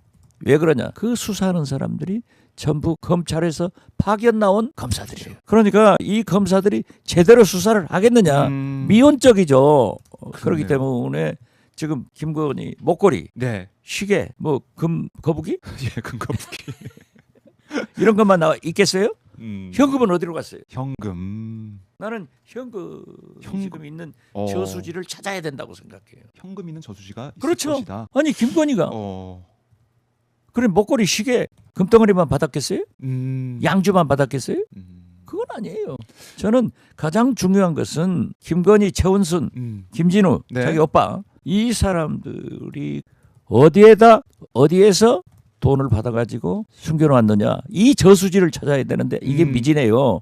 그렇기 때문에 어렵다. 특검이 끝나더라도 저는 국수본 경찰 국가수사본부에서 계속 수사를 해가지고 현금 저수지를 찾아내야 된다. 이걸 국가로 돌려야죠. 그러니까 지금 할 일이 이제 특검 기일이 다 돼가는데 할 일이 너무 많이 남았다는 생각을 지울 수가 없습니다. 그러니까 2차 특검 해야 된다. 종합 특검 하자. 이런 얘기도 나왔지만은 아직 결정되지는 않았어요. 저는 사실 2차 특검을 하더라도 검찰이 수사할 거 아니에요. 제가 요즘 검찰 간부들을 만나보면은 아주 풀이 죽어 있어요. 그리고 어떻게 해서든지 수사권을 가져오게 호시탐탐 호시침침하고 있는데 그러니까 수사를 제대로 안 했을 거예요. 그래도 특검 보도리나 수사관들이나 경찰에서 파견 나간 사람들이 했고 또 일부 검사는 했겠죠. 그렇지만은 아무리 김건희 특검에서 잘하고 다 구속시켰다고 하더라도 현금은 못 밝혀냈잖아요. 아 그래 통일교에서 권성동 의원만 1억 줬겠어요? 재벌들이 목걸이 하나 가지고 딸랑 끝냈겠어요? 엄청난 현금이 갔을 거예요. 저수지가 현금 저수지가 있을 것이다. 있죠.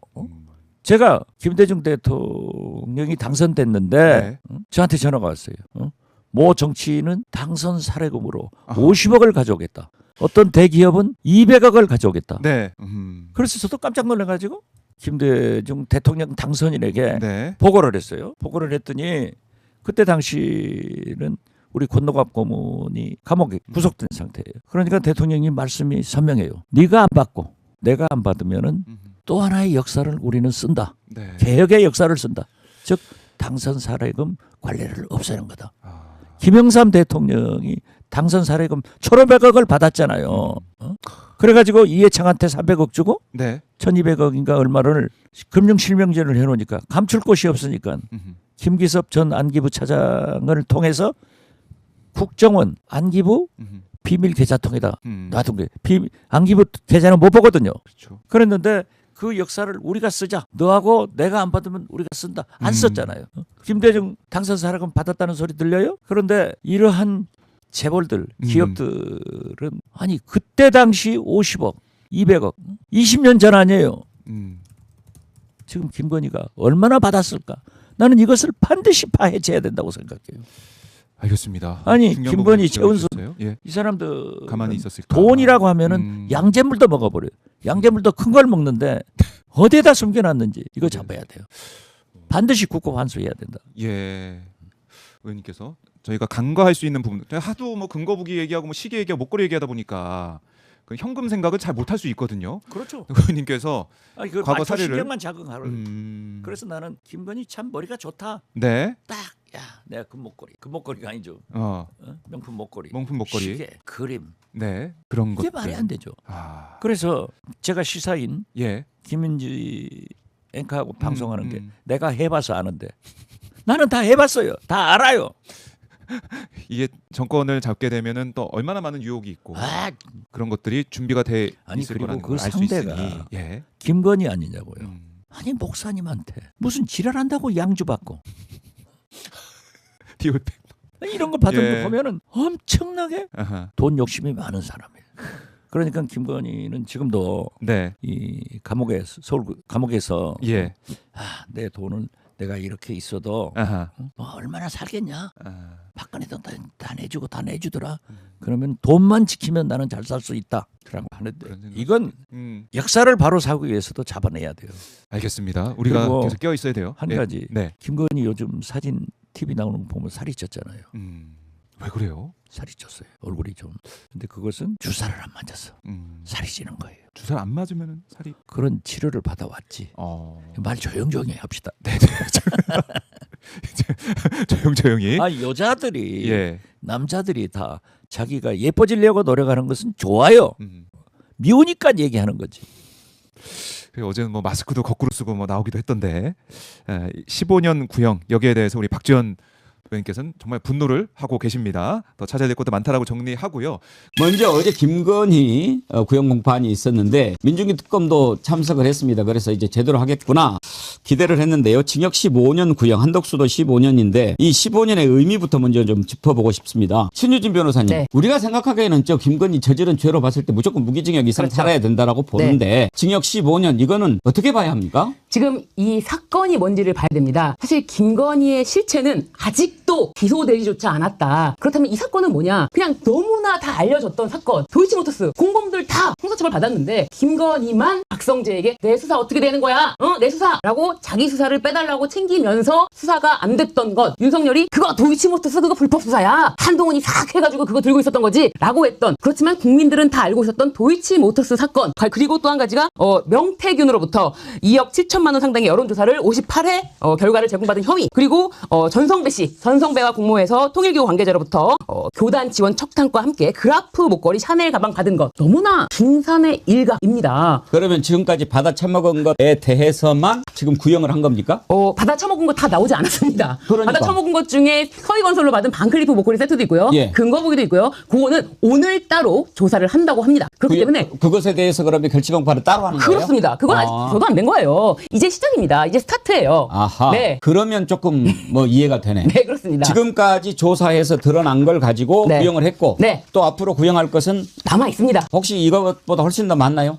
제가 봤을 때는 이제 시작이라고 봐야죠. 도이치모터스는 지금 벌써 몇 년 전부터 모든 사람들이 재판받고 수사받고 했는데 오죽하면 특검도 그 도이치모터스 관련해서 피고인은 그동안 대한민국 법 밖에 존재했고 대한민국 법 위에 있었다. 모든 공범들이 재판을 받고 형사처벌을 받았는데 오직 김건희만 예외였다. 이렇게 지적을 했거든요. 그러니까 지금 이거는 대한민국 법 밖에 법 위에 있었던 그 사건에 대해서만 구형을 한 것이라고 보시면 됩니다.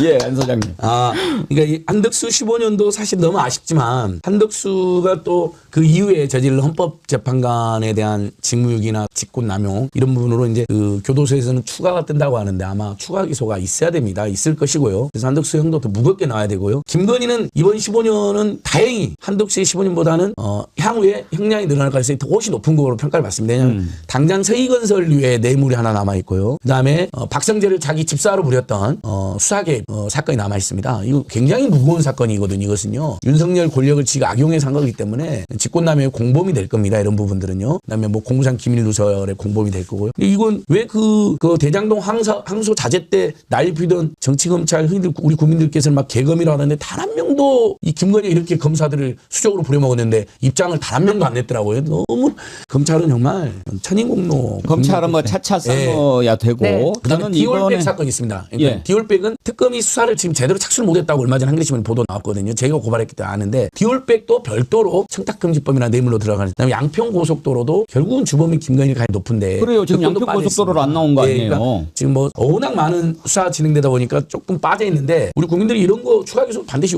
어제 이재명 대통령께서도 이렇게 질문에 정확히 답했어요. 밝혀지지 않은 게 너무 많다. 국회가 논의할 내용이지만 특검의 연장은 불가피하다는 취지로 말씀하셨어요. 그러니까 그 표현을 정확히 안 쓰였는데 저는 종합특검이나 후속특검은 불가피하다. 이렇게 좀 정리를 해드리면 도이치랑 자본시장법 위반, 도이치로 인한 자본시장법 위반, 그리고 알선 소재로 11년, 그 명태균 관련한 정치자금법 위반 4년, 그래서 15년인 겁니다. 말씀하신 대로 이배용의 금거북이, 서희건설, 그리고 가장 크게 제가 볼 때는 형량이 나올 것 같은 게 양평고속도로 같은 경우엔 아직 기소조차 되지 않았고요. 그 외에 저희가 많이 봤던 직권남용 행위들 있지 않습니까? 이 부분에 대해서도 아직 수사 중입니다. 재판에 붙여지지도 않았기 때문에 이것들이 다 병합이 된다고 하면 형량은 아마 국민 여러분들께서 어느 정도 납득할 만한 형량이 나오지 않을까 생각합니다. 그러면은 이제 나중에 추가로 기소가 되면 예를 들어서 지금 15년 구형을 했지 않습니까? 그럼 양평고속도로 관련해서 20년 나오고 또 뭐 관련해서 10년 나오고 그러면 20, 30, 45년 이렇게 선고합니까? 아니면 병합을 해가지고 하게 되면은 조금씩 줄어들게 됩니다. 이미 1심이 끝나가기 때문에 병합이 될 가능성은 좀 낮아 보이고 물론 항소심에서 병합될 가능성도 있죠. 선고할 때. 네, 선고할 때. 그러니까 지금 선고까지 새로 기소가 되지 않으면 병합이 되려면 같이 재판에 있어야 되거든요. 그래서 신급이 다르기 때문에 병합이 될 가능성은 높지 않아 보이는데 경합법 규정 때문에 때문에 동시에 선고받을 수 있었던 사건에 대해서는 아무래도 그 부분에 대해서는 약간의 감경이 있을 수 있습니다. 하지만 너무 많아요. 너무 많고 그리고 겹치지 않은 기간인 것들도 많기 때문에 병렬적으로 합쳐지는 부분도 꽤 있을 거라 아마 최종 김건희 씨가 감옥에서 지내야 되는 시간은 국민 여러분들께서 어느 정도 납득할 만한 범위가 아닐까 생각합니다. 저는 어제 병합이 안 되는 것이 매우 좋습니다. 지금 안 돼야죠. 그렇죠. 병합이 안 되도록. 근데 또 특검이 하나씩 차근차근 어떻게 보면 특검 수사가 미진한 부분도 있었는데 다시 종합 특검을 해서 다시 기소하고 다시 기소하는 게 오히려 김건희에게는 더 큰 부담이 되는 것이죠. 네. 저도 이거 병합이 안 돼야 된다. 15년 살고 있는데 3년 또는 5년짜리 추가 유죄가 나면 그게 형이 그대로 합산이 되더라고요. 그렇죠. 병합이었고 뭐 여러 사정을 감안하여 너무 중한 형이니까 뭐 20년 살아야 되지만 17년 형이 나왔다 뭐 이러면 우리 국민 입장에서는 서운하고 사법적인 실현이 좀 문제가 있다고 생각하는데 15 플러스 5 플러스 7 뭐 이렇게 나오면 다 살아야 되니까요. 네. 저는 그 특검에서 그 부분을 좀 아쉽게 생각해요. 홍보를 잘해야 되거든요. 그러니까 15년 구형 딱 이렇게 되면 국민들은 뭐야 15년이야? 그러면 적어도 어제 같은 날은 국민들한테 설명을 한번 해줘야 됩니다. 이러이러한 부분으로 오늘 이제 구형을 하게 됩니다. 그리고 이러이러한 부분은 아직 남아 있습니다. 이건 나중에 또 하게 될 겁니다. 이렇게 좀 설명을 해줘야죠. 이거는 정어리 TV의 역할이죠. 아니 특검의 홍보 역할입니다. 홍보를 그렇게 잘 해야 돼요. 너무 특검 편 들지 말아요. 그렇게 하는 게 맞습니다. 잘한 건 잘했다. 못한 건 못했다. 진짜 언론인들께 특별히 보도 요청드립니다. 15년형 구형은 이번 A 사건, B 사건에 국한된 겁니다. 그럼 C 사건, D 사건, 이 사건에 대해서도 추가 기소가 있을 예정입니다. 또는 그 사건도 수사 결과에 따라서 처분이 있을 예정. 이러면 저는 모든 언론 보도가 15년 구형으로 끝나서 저도 처음에는 헷갈렸습니다. 근데 다행히 오늘 김건희를 바로 또 소환하잖아요, 여러분. 그러면서 이제 사람들이 안심을 한 거죠. 몇 개가 더 남았구나 이렇게 딱. 어제 김건희 나오는데 이제 저는 그 김건희 그런 쇼 좀 그만했으면 좋겠어요. 막 이렇게 막 비틀거리고 나오고 그냥 이렇게 하는 거. 이게요, 맨 처음에 우리가 그 모습을 봤던 게 언제입니까? 대선 기간에 이렇게 나가지고 뭐 이렇게 했잖아요. 그걸 보고 이거 짜내라 이렇게 생각하는 윤석열 지지자들이 있었겠죠. 만약에 남편이 당선되면 저는 뭐 내조만 뭐 이렇게 그래가지고 속아가지고 이 난리가 난 거 아닙니까? 그 다음엔 어땠어요? 검정원 입고 딱 특검 나오면서 제가 아무것도 아닌 사람이 뭐 이렇게 이제 그만했으면 좋겠어요. 안 먹어줘요. 이제 안 속아. 어제도 이렇게 비틀비틀 나와가지고 그렇게 되면 학주 불쌍해서 어쩌노 이런 사람들이 있기는 있겠죠. 그런데 이제 그런 것 좀 그만했으면 좋겠어요. 어제 들어오는 모습 한번 볼 수 있나요? 무죄 추정 원칙, 국민의 알 권리 등 종합해서 금일 법정 촬영 신청에 대해서 다음과 같이 허가합니다. 다음 촬영 일시 2025년 12월 3일 금일 12회 공판기일 촬영 장소 본 법정 촬영 종료 비디오 녹화 및 사진 촬영 촬영기기의 종류 및 개수 ENG 방송 카메라 2대 사진기 4대 등 한 후에 합니다. 법원 직원과 협의해서 지정된 장소에서 촬영하셔야 되고 법단 위에서 촬영 등 행위를 하여서는 아니 되고요. 촬영 등 행위로 소란케 하여서는 아니 됩니다.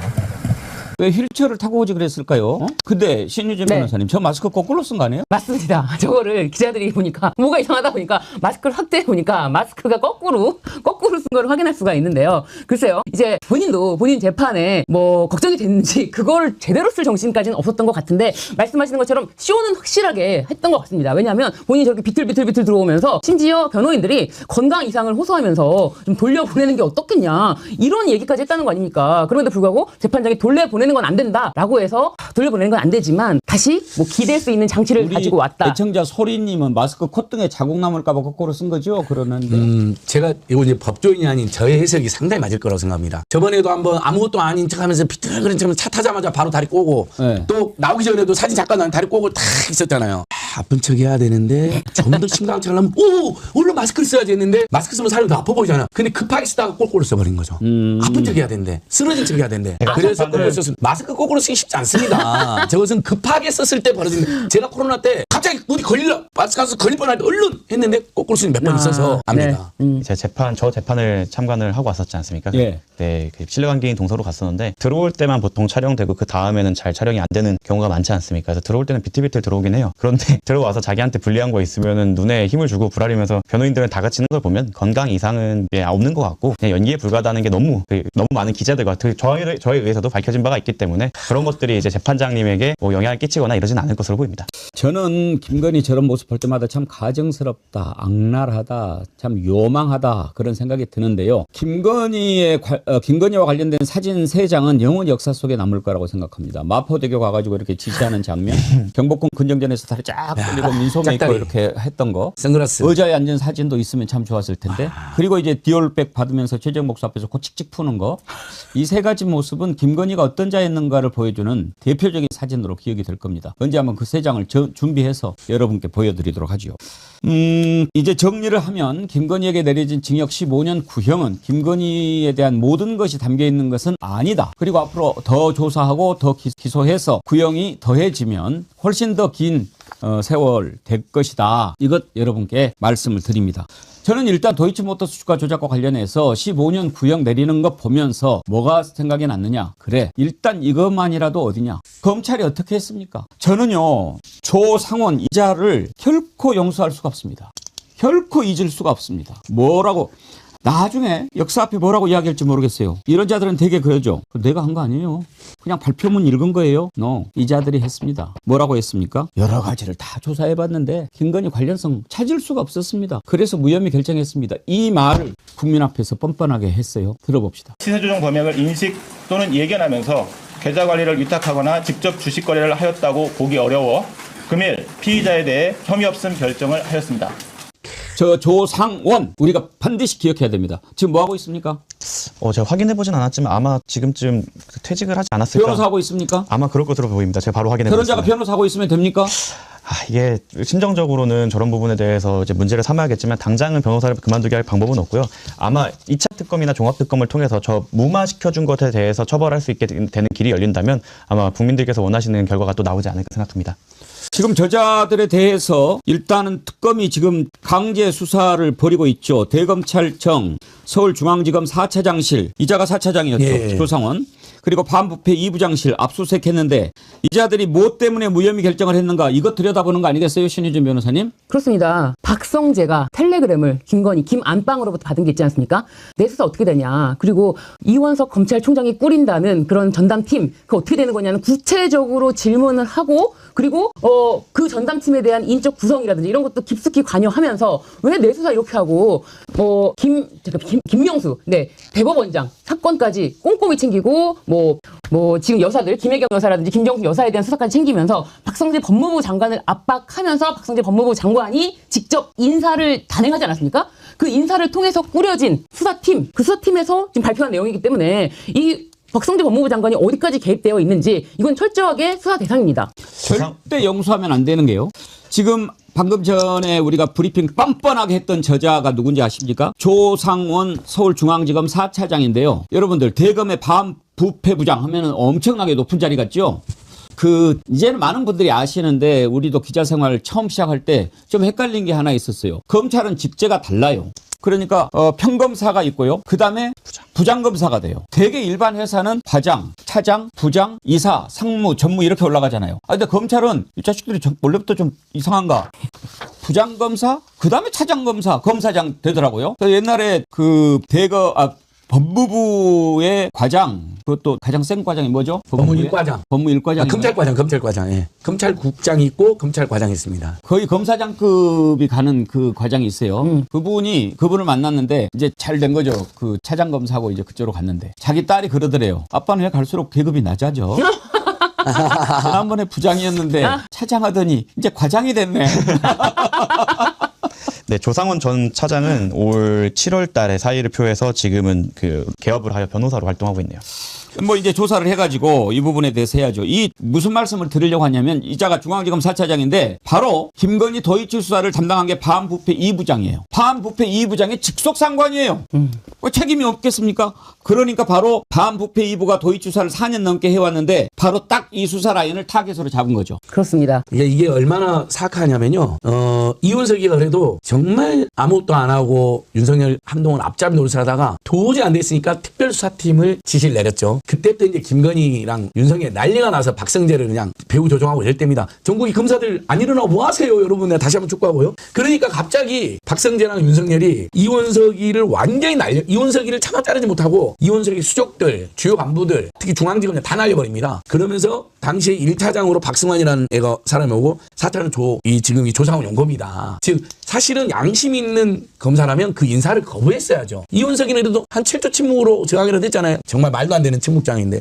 그래놓고 얘들이 와가지고 핸드폰 상납하는 생쇼하고 이제 무혐의 처분한 거죠. 그래서 이 자들은 주요 공범입니다. 그럼요. 신유진 변호사님 일단 대검 반부패 2부장, 그다음에 중앙지검 4차장, 여기에 이제 중앙지검장이었던 이창수, 이 자들은 반드시 조사를 받아야죠. 그렇습니다. 이것에 대해서 당시에 이원석에 대한 지시를 배제했던 상황입니다. 그렇기 때문에 핵심 라인을 지금 짚어주신 자들이 그 도이치모터스 무혐의를 준 그 자들이고요. 그 자들이 왜 무혐의를 줍니까? 지금 이렇게 멀쩡하게 유죄 판결이 나올 수도 있는 사건을 무혐의를 준 데는 박성재로부터 지시가 있었을 것이고 이 자들 먼저 조사를 하고 박성재와 함께 다 같이 기소가 되어야 될 사건입니다. 절대 용서하면 안 됩니다. 아니 지금 김건희가 저지른 짓이 다 드러나고 특검에 의해서 밝혀지고 이제 구형이 내려졌는데 그 전에 우리는 몰랐습니까? 다 알았죠. 검찰은 몰랐겠어요? 더 잘 알죠. 그런데도 그걸 덮어주면 그냥 그걸로 딱 끝나고 퇴직해서 변호사에서 잘 벌어먹고 잘 살고 이렇게 가면 그거는 정의사회가 아닌 거죠. 절대 안 되죠. 네, 이번에 이제 사실 특검이라는 것 자체가 기존의 수사기관이 수사하지 못했던 부분을 수사하는 것이기 때문에 당연히 이 부분에 대한 수사는 이루어져야 되고 이 부분을 유죄 판결이 나온다고 하면 말씀하신 것처럼 잘 아시다시피 변호사로서 활동도 금지되거나 이제 정지되는 부분이 있기 때문에 이 부분은 이제 특검의 성패를 판가름하는 기준이 될 거라고 저는 생각을 합니다. 지금 배동훈 님이요. 근데 왜 잘못한 놈들 사표를 계속 받아주는지 모르겠네요. 법무장관 결재 아닌가요? 결재선이 총장이라도 제지할 수 있는 권한이 장관에게 있을 텐데요. 아주 일리 있는 질문을 주셨는데 이게 정성호 법무부 장관 취임하기 전에 그만둔 건가요? 7월에 그만둔 걸로 알고 있습니다. 7월에요. 7월이면 2조 권한대행 때인 것 같아요. 그때 이제 남아있을 때. 작년 7월? 올해 7월. 올해 7월이면 정권 출범 이후인데. 네. 그러면 만약에 정성호 장관 임명 전인지 훈지 확인해 봐야 되는데 받아주면 안 되는 거죠. 잘못한 자들을 거죠. 그냥 그렇게 절대로 풀어주고 그러면 안 됩니다. 하여튼 끝까지 지옥 끝까지 살아있는 한 죽어도 네. 죽어도 해체해야 됩니다. 딱 정성호 장관 임명되기 직전에. 그렇죠. 배동원님 오해 없으시기 바랍니다.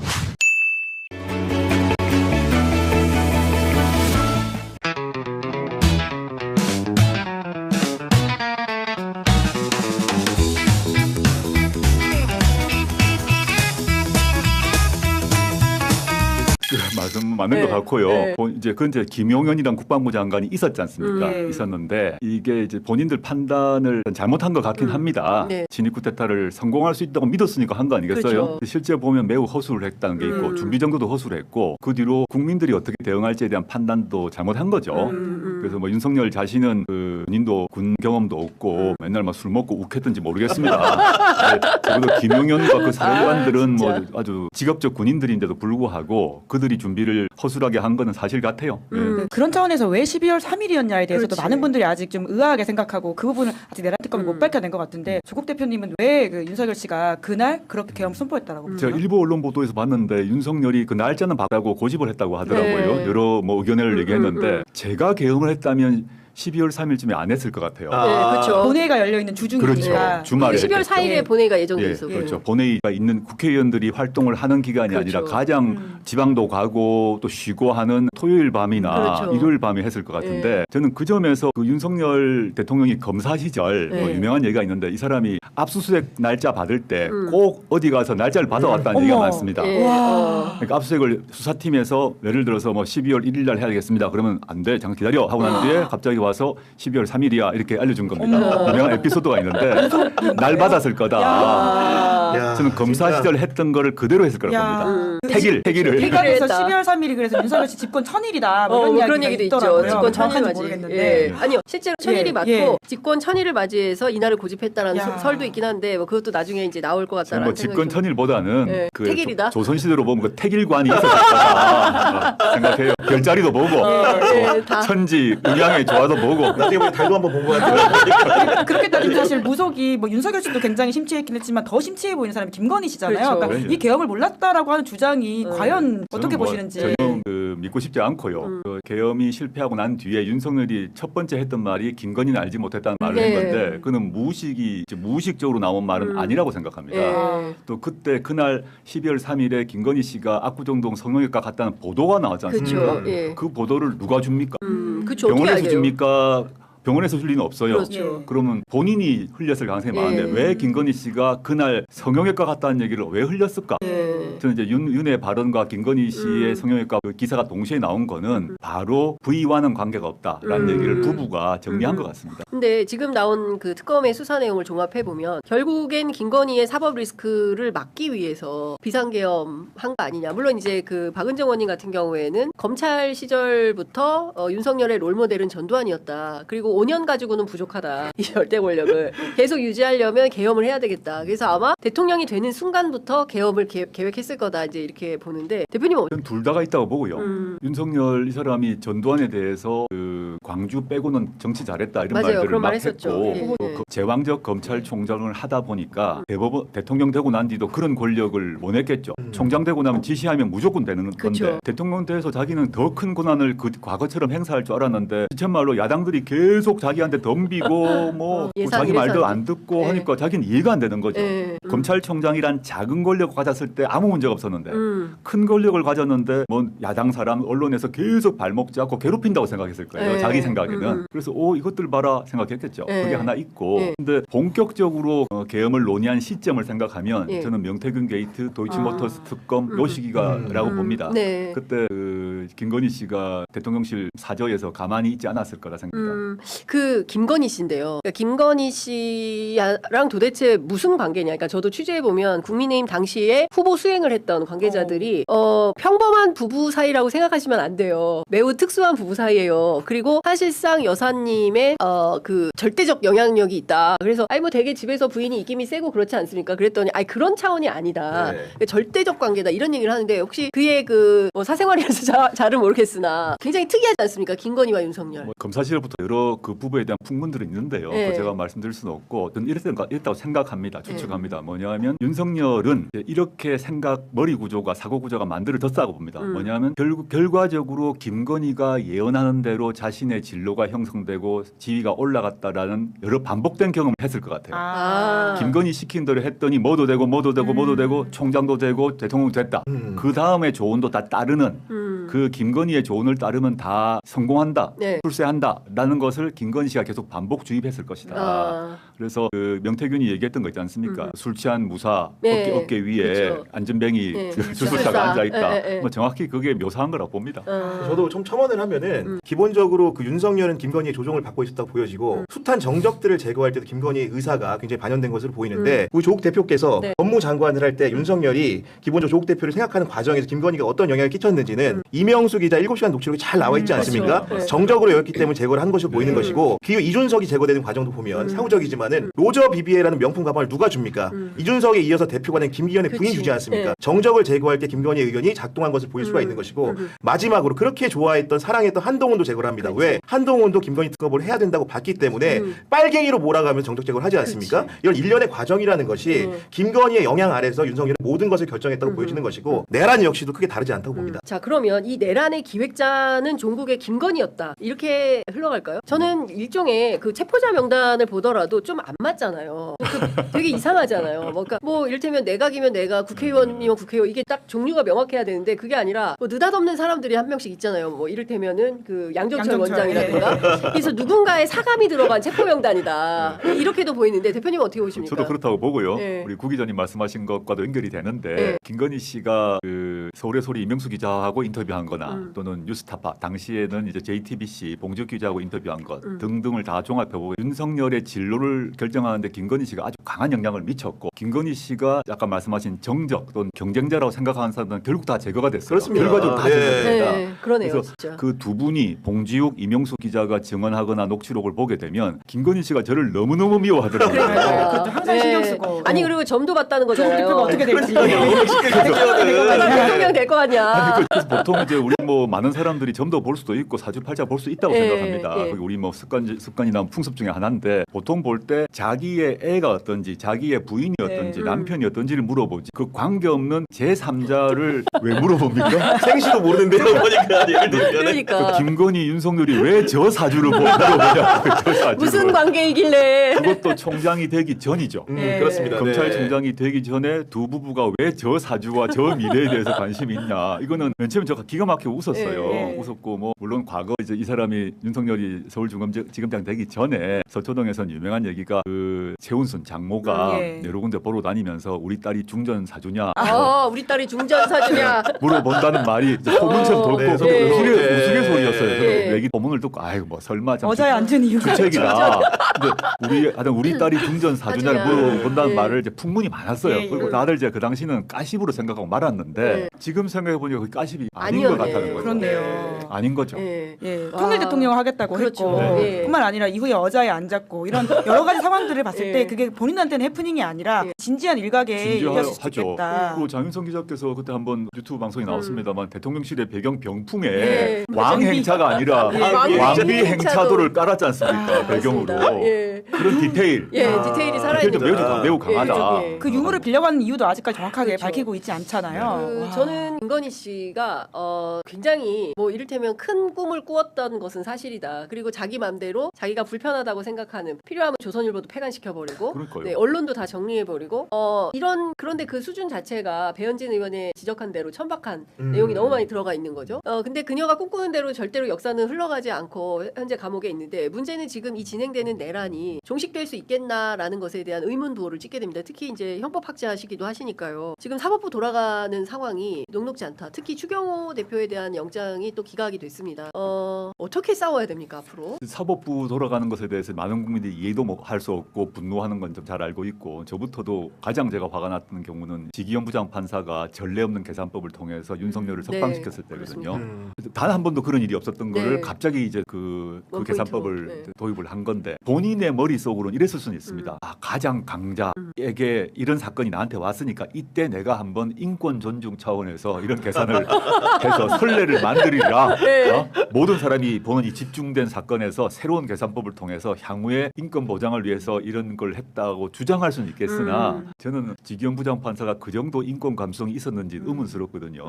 저는 12월 3일 그 밤에 조선일보 보도에 따르게 되면 대법원 행정처에서 회의를 했지 않습니까? 근데 그 회의 참석자 및 그 회의 참석자들의 발언 내용은 비공개했지 않습니까? 그 사건이 하나 있고 두 번째 대법원장이 내란 국면에서 단 한 번도 내란에 대한 비판적 발언을 하지 않았습니다. 단 한 번도. 그럼 대법원장은 그 앞으로 향후에 전개될 재판에 대해서 발언할 수 없다는 아주 일반론을 얘기를 하던데 말도 안 되는 게 과거에 김명도 대법원장 이런 분들은 이승만 등이 뭐 그런 나쁜 짓 할 때 다 한마디 하셨어요. 스스로 권위를 떨어뜨렸죠. 내란에는 침묵하고 대선 개입엔 적극적이었죠. 이 모습. 그리고 전 지기현 부장판사 그분이 특별히 그렇게 인권 감성이 많아서 그런 결정을 하지 않았다고 한다면 혼자 했을까 매우 의문이 됩니다. 매우 의문이 들고 정말 말씀대로 보면은 조희대 대법원장이 이번 내란 그 1년이 경과되는 동안에 본인의 입장을 스스로의 목소리로 낸 적이 있는 것인가 국민들이 의심 받는 거고 심지어는 1월 19일에 서부지법원을 상대로 폭도들이 난동을 부렸음에도 불구하고 법원행정처장이 대신 얘기했습니다. 그런데다가 최근에는 이진관 부장판사가 신성한 법정에서 모독을 당하는 일이 벌어졌음에도 불구하고 김명현의 변호인 이하상 변호사 등으로부터 그럼에도 불구하고 그 얘기조차도 법원의 정신을 바로 세우는 문제조차도 법원 행정처장 시켜서 했거든요. 본인의 입장이라는 것이 과연 무엇인지 대법원장으로서 법원을 이끌 만한 수장으로서의 자격이 있는 것인지라는 근본적인 의문을 갖게 됩니다. 조희대 대법원장은 이럴 거라고 봅니다. 그분의 이제 커리어나 뭐 TK 출신의 경북고 나오고 서울법대 나오시고 대법원장 이렇게 하셨는데 그런 법조 초엘리트로서 대법원장이 되신 분들의 사고 방식은 본인을 사실상 거의 신으로 생각한다고 보면 됩니다. 무오류의 신. 그래서 무오류의 신. 내가 신이다. 그런 소소한 것들에 대해서는 신은 발언하지 않잖아요. 이제 이해가 된다. 신은 말씀하지 않고 법원 행정처장 정도가 나가서 말할 일이지 내란이건 또는 법원 침탈이건 등등등이 일어나든 하더라도 신이 나가서 말을 하지 않잖아요. 신을 대리하는 소소한 인간들이 답을 하지 않습니까? 그렇게 이해하면 그분의 행동 패턴을 이해하고 그분의 입장에서는 이재명 대통령 후보 당시에 같은 경우도 자신이 그 위에 있다고 봐야 됩니다. 자신이 그 많은 대선 후보들 그 위에 자기가 보니까 이거는 내가 정리해줘야겠구나라고 생각하는 거예요. 그래서 파기환송하신 거예요. 당연하죠. 그러니까 그렇게 보게 되면 일반 국민들은 저 밑에 있는 거죠. 대선 후보 경우도 내가 정리하는 신으로서 모든 걸 주재하시잖아요. 그러니까 우스꽝스러운 생각이 드는데 윤석열이 전환기를 일컬어서 하나님의 선물이라고 했잖아요. 맞아요. 윤석열에게는 모든 명줄이 조이대한테 달려있기 때문에 그 하나님이 조이대였구나 이런 생각을 좀 하게 됩니다. 정말로. 법조 엘리트가 되게 되면 실제 그런 생각을 하기 마련이고 정치인들에 대해서도 정치인들은 결국 아무리 뭐 여당 야당 간에 목소리 높아봤자 법정 앞에 오는 순간 내가 명줄 진다라고 생각합니다. 모든 법관들은. 그러니까 법관들, 검찰들도 똑같이 그런 이제, 거죠. 아무리 세상에 잘난 사람, 재벌이건 정치인이건 대선 후보건 기소만 되면 그 뒤부터 나 앞에 오는구나. 그럼 이 사람의 모든 운명은 내가 진다. 그게 신 아닙니까? 그렇습니다. 그런 사고로 평생 살았기 때문에 내란 국면에서도 그냥 시체말로 잡것들의 생각은 아무 관심이 없어요. 자신의 문화, 자신의 논리, 자신의 생각 이 먼저인 거죠. 그러니까 뭐 그런 것들에 대해서 국민들의 마음이 어떨지 이런 걸 생각하고 움직이지 않았고 지금도 마찬가지면 이거는 어마어마한 국민들의 그러니까요. 저항에 네. 부딪힐 수밖에 없고 결국에는 법원이 개혁 대상일 수밖에 없다라는 생각이 좀 드는데요. 속보가 나와 있습니다. 법원이 김건희 재판 피고인 신문 중계를 불허하기로 했습니다. 이제 재판 방영이 안 되는데요. 이준수 씨 이제 오늘 실익이 없다. 이준수 증인 신문이 예정되어 실익이 있는데, 없다. 이런 판단을 법원이 했고요. 그리고 김건희 씨가 피고인 신문 진술도 거부했습니다. 그리고 도이치 공범들은 불출석 사유서를 내고 출석하지 않기로 했다는 소식 들어와 있습니다. 저는 이게 말도 안 된다고 보고요. 네. 원래 공개 재판으로 가야 됩니다. 사실 이제 김건희 씨가 피고인 신문 진술 거부할 수 있죠. 모든 진술 거부권이 있기 때문에. 근데 이 그 김건희라는 사람은 단순한 그 뭐 주변에 있는 아줌마 한 명이 아니잖아요. 실제 윤석열 김건희 정권 공동 정권의 주체였거든요. 이 사람이 어떤 태도를 보이는지 어떤 표정을 보이는지는 국민들이 알 권리가 있습니다. 윤석열에 대해서는 공개 재판 중계 하지 않습니까? 근데 왜 김건희를 안 하는지 모르겠고요. 저는 재판 중계 특히 내란 사건 재판 중계가 왜 필요하냐면 그 중계를 보면서 우리 국민들이 민주주의 교육을 일종의 민주주의 교육의 현장입니다. 그렇습니다. 그래서 중계를 해야 되는 게 피고인의 이익, 뭐 프라이버시가 있겠습니다만 그게 무슨 지금 비교 형량 가능한 이익입니까? 지금 이미 김건희 씨나 윤석열 씨의 인권 보호 차원에서 이걸 배려해야 될 이유가 전혀 없고 그분들은 피고인 신문에 대해서 진술 거부를 하면 되고 우리는 보면 되죠. 근데 그거를 지금 안 한다는 건 좀 안타깝고 이 역시 지기영 부장 판사가 희한한 계산법으로 인권 보호라는 명분을 내세워서 윤석열을 석방시켰잖아요. 이 마찬가지로 중개부로도 실익이 없다거나 프라이버시가 중요하다거나 말할 수 있죠. 근데 이 시점에서 그런 기준을 가지고 신문 중계를 불허해야 될 이유는 전혀 없다고 저는 생각합니다. 그리고 대표님 말씀하신 역할을 하는 게 바로 대법원이고 법원 행정처입니다. 일관된 기준을 법원에 제시하고 예를 들면은 내란 사건 피고인별로 똑같은 기준과 잣대로 가야 되는데 재판부별로 각계로 돌아가지 않습니까? 어떤 재판부는 영상을 공개하고 어떤 재판부는 일부만 공개하고 어떤 재판부는 공개하지 않고 이런 비일관성이라는 것은 행정처가 해야 될 본연의 역할을 제대로 하지 않고 있기 때문에 벌어지는 부분이고 결국 이런 부분들이라는 것이 내란 전담 재판부가 왜 필요한지를 다시 한번 국민들에게 상기시키는 부분이라고 봅니다. 매우 중요한 포인트인데요. 그 이제 내란 재판부 나옵니다만은 저는 이제 참석하지 않았지만 저희 의원들이 법원 앞에서 기자회견을 했는데 이제 통상 경우라면 이런 사건이 터지면 윤석열, 김건희, 김영현, 이상민 등을 모두 한 재판부에 몰아야 됩니다. 그래가지고 매일 재판을 해야 됩니다. 그게 이제 현재 법률이 없어도 대법원 얘기로 부패 전담 재판부가 있습니다. 그 부패 사건 같은 경우는 부패 전담 재판부에 몰아줘요. 그 재판부는 다른 사건 하지 않고 그 사건만 매일 합니다. 하루에 그게 이진건 판사라는 거죠. 그렇죠. 부패 전담 재판부의 판사 중에 하나가 이진관 한 재판장이죠. 명인 거죠. 그렇다면 이제 이런 사건이 터졌으면 지금 이제 입법부가 나서서 내란 특별재판부를 만드니 많이 하기 전에 대법원장이 결단을 내려서 행정처에 지시를 해서 내란 전담 재판부 예규를 만들고 난 이제 거기 이제 재판부 구성을 하고 모든 사건이 모으면 돼요. 이 사건을 진작에 했어야 되는 거죠. 근데 그걸 안 하니까 어떤 일이 발생하냐? 재판 진행에 있어서도 이진관 부장처럼 하는 분이 있고 그 다음에 지 부장 전혀 다른 모습 아닙니까? 한쪽 아주 엄정한 재판 진행을 한다면 한쪽은 뭐 명랑 운동입니까? 뭐 청백전 뭐 사회 진행합니까? 노래 가족 오락관입니까? 이런 모습 보게 되면 국민들이 그 재판부 자체에 대해서 황당하지 신뢰하기 힘든데 이번 중계 문제도 다 재판부나 다르잖아요. 그러면 안 되는 거죠. 그래서 원래대로 하면 맨 처음부터 내란 전담 재판부 예규를 통해서 재판부를 만들었어야 돼요. 안 만들고 나니까 재판부별로 따로 갑니다. 그러니까 이제 국민들도 짜증이 납니다. 입법부도 짜증이 납니다. 그래서 지금 내란 재판 특별부 법률을 지금 소위에 통과했지 않습니까? 물론 제가 이제 그 조문을 법원을 제가 찬찬히 보니까 민주당 주도로 만들었는데 제가 이렇게 보니까 좀 수정돼야 될 점이 있긴 합니다. 그건 뭐 너무 법률적인 얘기라서 그건 이 자리에서 할 건 아닌 것 같은데 수정돼야 하긴 하지만 지금이라도 대법원이 정신 차려서 빨리 예규 만들면 돼요. 너무 간단해요. 그리고 2심부터라도 몰아야 됩니다. 그러니까. 근데 과연 조희대 코트에서 그걸 하겠냐? 지난 1년을 돌이켜 볼 때 조희대 대법원장은 그렇게 할 생각이 1도 없다라는 거고 오히려 무죄 빌드업을 하고 있는 상황이라고 한다면 매우 심각한 겁니다. 내란숙의 윤석열 내년 1월 18일 구속만기 출소 여부와 상관없이 종국에 무죄 받고 풀려나면 그거면 진짜 황당무계한 일이 되는 건데 아무리 직연이라 하더라도 무죄 못 냅니다. 아니 그런 얘기들이 있어요. 그래서 그런 걱정이 들고 사실 오늘 결심 공판이기 때문에 김건희의 최후 진술을 온 국민이 들어야 한다. 도대체 어떤 상황에서 지금까지 그런 작태를 범했는가에 대해서 분명한 김건희의 목소리를 또 아무것도 아닌 사람 운운할지 봐야 되는데 결국에는 이 재판을 불허함에 따라서 볼 수 없게 됐어요. 그러니까 마치 김건희를 법원이 비호하나? 이런 생각마저 드는데 이런 문제를 타결하려면 어떻게 해결을 해야 됩니까? 지금 이제 일정상으로 보게 되면 1심 단계에서는 이 상태로 진행될 수밖에 없을 거라고 봅니다. 지금 내란 재판 전담부 관련 법률이 만들어졌지만 소위 그다음에 본회의 가기 전까지 제가 봐도 조문 고칠 게 많습니다. 그리고 그걸 통과될 시점에서 통과가 되더라도 2심에 적용될 가능성이 매우 높고요. 지금 결심했다는 얘기는 구형, 최후 변론, 그다음에 선고가 남았는데 이 시점에 재판부를 만약에 새로 도입하게 되면 다 석방됩니다.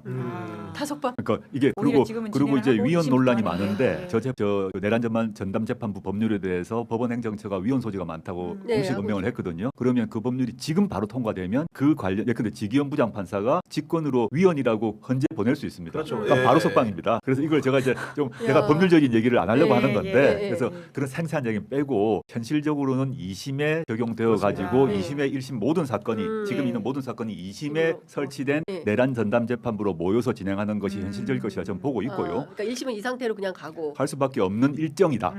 그 우리 희망사항 하려면 말고 일찍 했어야 됐었다. 하려면 벌써 했어야 됐고요. 근데 지금 안 됐고 결심 단계 즉 지금 구형이 내일 있지 않습니까? 구형하면 선고 바로 합니다. 그 사이에 내란 전담 재판부가 설치되게 되면 전혀 다른 이 의도와 전혀 다른 일이 발생하게 되어 있다. 법률적으로 하는 얘기입니다. 그래서 2심 때부터 돼야 될 거라고 생각하고 대부분 법률가들이 그렇게 볼 겁니다.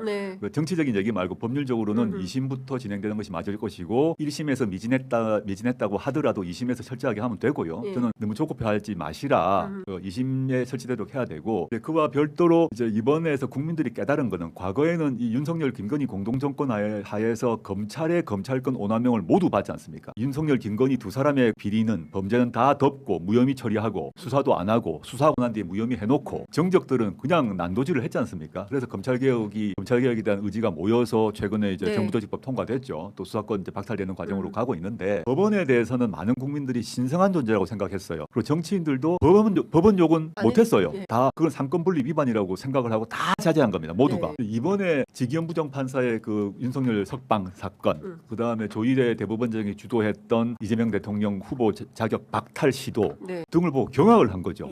법원은 존중해야 되고 다 알아서 똑똑한 분이 잘할 줄 알았더니 전혀 아니구나를 알게 됐기 때문에 이번에 사법개혁을 반드시 해야 된다. 그래서 내란 전담 재판부 문제는 2심으로 가도록 설정을 하면 되고 더 중요한 거는 지금 법원 행정처가 인사를 한 조직이거든요. 근데 인사를 통해서 재판에 관여하는 겁니다. 갑이란 재판사의 성향을 다 알아요. 그럼 갑이란 사람을 어디 넣을 것인가 또는 영장 전담 판사를 누구로 할 것인가에 따라서 영장 발부 여부에 대한 예측이 가능합니다. 행정처에서는 그 판사의 모든 판결과 결정을 보았기 때문에 그럼 인사권을 가지고 내용적으로는 판결에 영향을 주는 거죠. 이걸 끊어야 되죠. 다른 나라 다 그렇게 합니다. 그래서 빨리 행정처를 폐지하는 사법개혁으로 가야 된다 저는 봅니다. 지금 이데일리 속보가 나왔는데요. 특검에서 증인 신청을 철회함에 따라서 김건희 씨에 대한 구형이 오늘 이루어질 가능성이 있다. 오늘 바로 하겠네요. 그렇게 되면 오늘 바로 구형 예상 한번 또 들어가 볼까요? 이거 김건희 구형을 맞추기 어렵습니다. 이게 사실은 난이도가 높아요. 김건희 구형은 이번 이제 지금 기소되지 않은 이번 사건 이게 그렇죠. 도이치모터스, 명태균, 통일교 3개 아닙니까? 요 3개만으로 요번에 오늘 구형하는데 법상 보게 되면 이것도 법률적인 얘기인데 괜찮습니다. 괜찮습니다. 가장 무거운 형의 2분의 1만 가중한다는 법률 지원이 있습니다. 그럼 가장 무거운 형이 뭐냐면 이제 자본시장법인데 5년 이상으로 돼 있어요. 그걸 기준으로 보면 또 제가 틀릴 수도 있겠지만 아마 최소 오늘 것만 얘기하면 7년 구형하지 않을까 싶네요. 7년 구형. 네. 와. 유동규랑 비슷하거든요. 유동규 8년 나왔었는데. 최저 한 7년 정도 이상 구형할 것 같고 근데 김건희 사건은 이번 이 세 가지 것 말고 추가로 계속 수사 기소될 게 많습니다. 그렇죠. 네. 그게 추가되면 거기서 또 다르게 이루어질 건데 오늘 것만 하면 자본시장법이 가장 중하고 자본시장법이 5년 이상이라 돼 있고 5년에다가 5년에 반 하게 되면 뭐 이렇게 계산을 나름 대략 해보면 7년 8년 뭐 이러지 구형 않을까. 가능성이 높다. 내란 혐의와 관련해서도 김건희 씨가 기소 가능성이 있겠냐 어떻게 보십니까? 현재로는 그게 이제 이 증거가 있어야 되는 거 아닙니까? 네. 모두 의심을 다 하죠. 또 합리적 의심인데 김건희를 내란 혐의로 기소를 하려면 윤석열이 인정을 해야 되죠. 진술이 나와야 공고관계가 된다. 인정이 되기 때문에 또는 문자가 나와야 되죠. 내란 관련해서 윤이 여보 이거 내란일까? 또는 김건희가 오빠 뭐해? 계엄해야지. 나 어떻게 할 거야? 지금 특검법 통과되게 생겼어. 이런 식의 이야기가 특검법 나오면 통과돼서 도이치모터스 명태균 나오는데 명태균 딱 지금 그 테이프에 나 나와 어떡할 거야 오빠? 막 이렇게 하는 텔레그램 문자나 육성 녹음이 나오면 그럼 바로 가죠. 근데 지금은 아주 영리한 김건희가 매우 영리한 사람이니까 그걸 다 정리했을 거고 그 윤석열에게 이거 발언하면 당신 큰일 나라고 아마 다 정리를 해두지 않았을까. 아니 대표님 말씀드리니까 12월 3일에 대통령 집무실 CCTV 영상 볼 게 아니고 관저 CCTV 영상을 한번 봐야 된다. 서리 뭉치 윤석열이 주고 윤석열이 와서 나눠줄 수 있기 때문에 한번 확인을 해봐야 된다. 물론 농담입니다. 네. 그것도 봐야 되겠다. 근데 진짜 그날 12월 3일 오후에 그 성형외과 갔던 그 말고요. 김건희 씨 행적이 사실 잘 안 나와 있긴 하거든요. 그 부분도 굉장히 중요하게 우리가 좀 살펴야 될 건 맞는 것 같습니다. 그렇죠. 내란 관련해서는 앞으로 특검 조사를 해야 되는데 결정적인 건 어떤 증인이나 증거가 있어야 되지 않습니까? 그게 없으면 기소는 안 되겠죠. 지금까지는 좀 어려운 상황으로 보입니다. 그래서 다른 여러 가지 아까 말한 세 가지 말고 수많은 범죄 혐의가 있고 조사가 진행 중이기 때문에 또 추가로 또 되지 않을까 생각합니다. 근데 아까 재판부 우리가 사실 김건희 재판부가 중계를 피고인 신문 중계를 안 한 부분에 대해서 약간 비판적으로 얘기를 했는데 제가 지금 기사 내용을 살펴보니까 재판부의 판단은 뭐냐면은 피고인이 진술 거부를 했기 때문에 방송 중계에 실익이 없다는 판단이라서 우리가 너무 오해를 할 건 아닌 것 같다는 생각이 좀 듭니다. 네. 그러니까 그 본인이 이제 그 본인이 증언을 해야 거부했기 되는데 때문에 증언을 안 하는데 영상 틀어봐야 어차피 볼 게 없다 이 얘기인 것 같습니다. 보니까 그렇다 하더라도 진술 거부에 우리나라 재판 지휘할 때 진술 거부하더라도 미국 같은 경우는 진술 거부합니다. 그러면 딱 끝나버립니다. 피고인 신문이. 우리나라는 진술 거부권을 행사해도 개의 질문을 맞다, 또. 3시간, 4시간, 5시간 허용하게 돼요. 그렇네요. 이렇게 했으니까 그러면 진술 거부합니다만 뭐 하면 그래서 그렇게 하는 것이 우리나라 재판 진행인데 그 모습 자체를 보여줘야죠. 무슨 얘기인지 알겠습니다. 이제 이해됩니다. 또. 그런 취지로 비판한 겁니다. 자, 2차 종합 특검이 필요하다. 아니다. 그 지금 있는 특검의 기간 연장 해병 특검은 어차피 해소하고 끝났죠. 나머지 그 김건희 내란 두 특검에 대해서는 기간 연장을 해야 된다. 연속성 차원에서. 그러나 조은석 특검과 그 민중기 특검이 매우 고단해한다. 여러 얘기가 있습니다. 어떻게 해야 됩니까? 조은석 민중기 두 분의 고단함과 관계없이 지금 미진한 수사가 있지 않습니까? 네. 남아있는 게 있는데 그걸 어떻게 처리할 건가인데 현행법상으로는 두 가지 방안이 있는데 하나는 이제 상설특검으로 가서 인수인계하거나 그렇지 않은 경우에 있어서는 경찰의 국가수사본부로 가게 되죠. 1차적으로는 지금 국가수사본부 바로 갈 겁니다. 왜냐하면 상설특검은 법무부 장관이 발동을 해야 되니까 지금 특검이 해소된 경우 경찰 국가수사본부로 갈 것이고 경찰 국가수사본부는 이미 꾸릴 거예요. 국가기관을 이미 준비를 할 거라고 봅니다. 남아있는 문제가 뭐냐면 지금 미진한 수사 중에 하나가 뭐냐 하면 김건희 도이치모터스 무혐의 내렸을 때 이창수 서울중앙지검장 등 검사들이 관련된 범죄 혐의가 있어도 덮었던 사건 이거를 이제 수사를 해야 되는데 경찰 국수본이 그 전현직 고위 검사들을 수사를 해 나갈 때 이게 잘 되겠느냐 된다고 하더라도 영장을 신청을 하면 그 경찰이 신청한 영장을 검찰이 반려할 가능성이 높아져요. 법원까지도 아예 안 갈 수가 있다는 거죠. 그래서 경찰은 영장 신청권이 없으니까요. 그럼 이걸 해결하려면 제가 예컨대 뭐 국무총리 또는 대통령께서 선택하실 수 있는 문제인데 이건 업무 지시상에서 국수본으로 가고 그 다음에 현재 서울중앙지검과 특별 합동수사본부를 만들어라 그러면 합동수사본부가 만들어지면 사실상 특검 역할을 할 수 있습니다. 그래서 지금 특검법 2차 특검법 얘기하시는데 2차 특검을 만들게 되면 공격 소지가 높아집니다. 또 만드냐 또 이미 뭐 이렇게 하고 있는데 저는 그걸 만드는 선택을 민주당이 선택하셔야 할 건데 저 같으면 2차 특검 하기보다는 2차 특검법 통과보다는 그냥 간단히 할 수 있는 이건 법률도 필요 없이 서울중앙지검과 국수본 사이에 합동수사본부 하다 그러면 검사하고 경찰이 같이 근무하기 때문에 같이 수사하기 때문에 기소도 바로 할 수 있어요. 그래서 합수본으로 가는 게 전 합리적 선택이라고 저는 생각합니다. 그럼 정치적 쟁점이 없어져 버리는 거죠. 오히려 간단한 길이 있네요. 네, 그러니까 2차 특검법을 만드니 하는 것보다 제가 말하는 건 위헌 소지가 없어요. 아무 논란이 없어요. 당연히 하는 거예요. 그렇게 하면 좋겠고 연결되지만 이제 내란 그 전담부 같은 경우도 저도 제일 좋은 거는 빨리 대법원이 스스로 반성하고 예규를 통해서 만들면 위헌 소지가 없는 거예요. 뭐 이거 저의 희망 사안에 두고 보죠. 뭐. 조희대 대법원장 임기가 2027년 5월까지인가요? 매우 임기가 많이 남아있다. 그래서 그분이 그 임기 안에 할 수 있는 일은 굉장히 많다. 그럴 때 이 조희대 대법원장의 거취 문제는 그만둬야 된다는 여론이 매우 높고 특히 법원노조에서도 비판이 많습니다. 그럼에도 불구하고 그만둘 생각이 없어 보여요. 탄핵 없이 되겠냐라는 비판도 있고 그게 매우 또 전국을 흔들 수 있는 폭탄 같은 요소여서 굳이 그렇게 정쟁의 요소를 만들 필요는 없다. 여러 가지 주장이 있습니다. 대법원장이 지금 같은 상황이라면 당연히 스스로 물러가야 됩니다. 그게 원칙이고 지금까지 이제 그 법원 조직 내부의 권위가 떨어졌고 법원 노조 말씀하셨는데 법원 노조 말고도 판사분들이 대법원장의 리더십을 인정하지 않고 있거든요. 그런 상황에서는 앞으로 27년까지 사법부의 권위가 떨어질 수밖에 없습니다. 그럼 빨리 물러나셔야 되고 근데 물러나지 않는다고 하면 이제 탄핵 문제로 가는데 탄핵을 하려면 대법원장 조희대가 불법한 위법한 위헌적 행동을 했음이 증거로 확인돼야 되지 않습니까? 현재로 가야 되니까 이 문제가 남아 있는데 현재 특검이 아직 그 부분은 수사를 못했고 우리 의심만 있잖아요. 난감한 상황이다라고 저는 생각을 하고 저는 조금 더 앞으로 이제 합수본에서 하건 또는 언론에서도 조사를 취재를 하던 간에 조희대 대법원장의 당시 12월 3일 시점 그 이후의 행적에 대한 탐색이 필요한 것 같아요. 거기에 대해서 다른 게 터져 나오면 일정 시점에는 물러갈 수밖에 없을 것이고 저는 특히 이제 조희대 대법원장이 살 길은 딱 하나밖에 없는 게 본인이 스스로 사법개혁의 그 선구자가 되는 거예요. 그럼 살죠. 본인이 스스로. 네, 스스로. 이런 지금 이제 본인은 아무것도 안 하고 장막 뒤에 숨어 있거든요. 아까 말 신처럼 무오류의 신처럼 지금 행동하고 있어요. 말도 안 되는 웃긴 얘기인데 이제 빨리 나오셔서 반성하고 사과하고 이러이러한 사법개혁 하겠습니다 말하면 국민들의 분노가 좀 가라앉겠죠. 근데 지금 봐서는 뭐 기대하기 힘든데 그걸 좀 기다려보죠. 연관해서 좀 첨언을 하면은 지금 조은석 특검 내란 특검에서 그 조희대 대법원장 관련된 고소고발 사건이 있고 비교적 최근에서야 고소고발인들을 조사하는 것 같은데 그렇습니다. 그러지 않으리라고 믿지만은 이걸 무혐의 처분하고 가면 안 됩니다. 증거가 불충분하다고 해가지고 그렇게 될 경우에는 사실상의 조희대에게 면죄부를 1차적으로 줄 수 있는 부분이기 때문에 수사 연속을 감안해서 우리 대표님 말씀대로 합수본에서 수사를 하든 특검에서 수사하든 간에 이어서 해야 되는 중차대한 문제가 있다. 무혐의하면 절대 안 된다. 이 말씀 드립니다. 동의합니다. 이어달리기로 굉장히 좋은 방법인 것 같습니다. 국수본과 중앙지검이 함께 팀을 짜서 합수본으로 구성된 이분들은 기간 없이 계속 수사할 수 있잖아요. 뭐 몇 달 안에 끝내야 된다 뭐 이런 거 아니니까 행정부 안에서 얼마든지 할 수 있는 일이니까 그런 방안도 중점적으로 검토해주면 좋겠다라는 생각이 좀 듭니다. 자, 그럼 바로 현안으로 넘어가겠습니다. 어제 특검이 김건희 씨에게 징역 15년, 벌금 20억 원을 구형했습니다. 일단 검찰의 구형 적절성 여부이 나오는데 먼저 우리 강성필 대변인부터 말해볼까요? 일단 이제 내용을 좀 살펴보니까 정치자금법 4년, 그다음에 이제 특가법상 알선수재, 그리고 자본시장법 해가지고 11년, 도합 15년.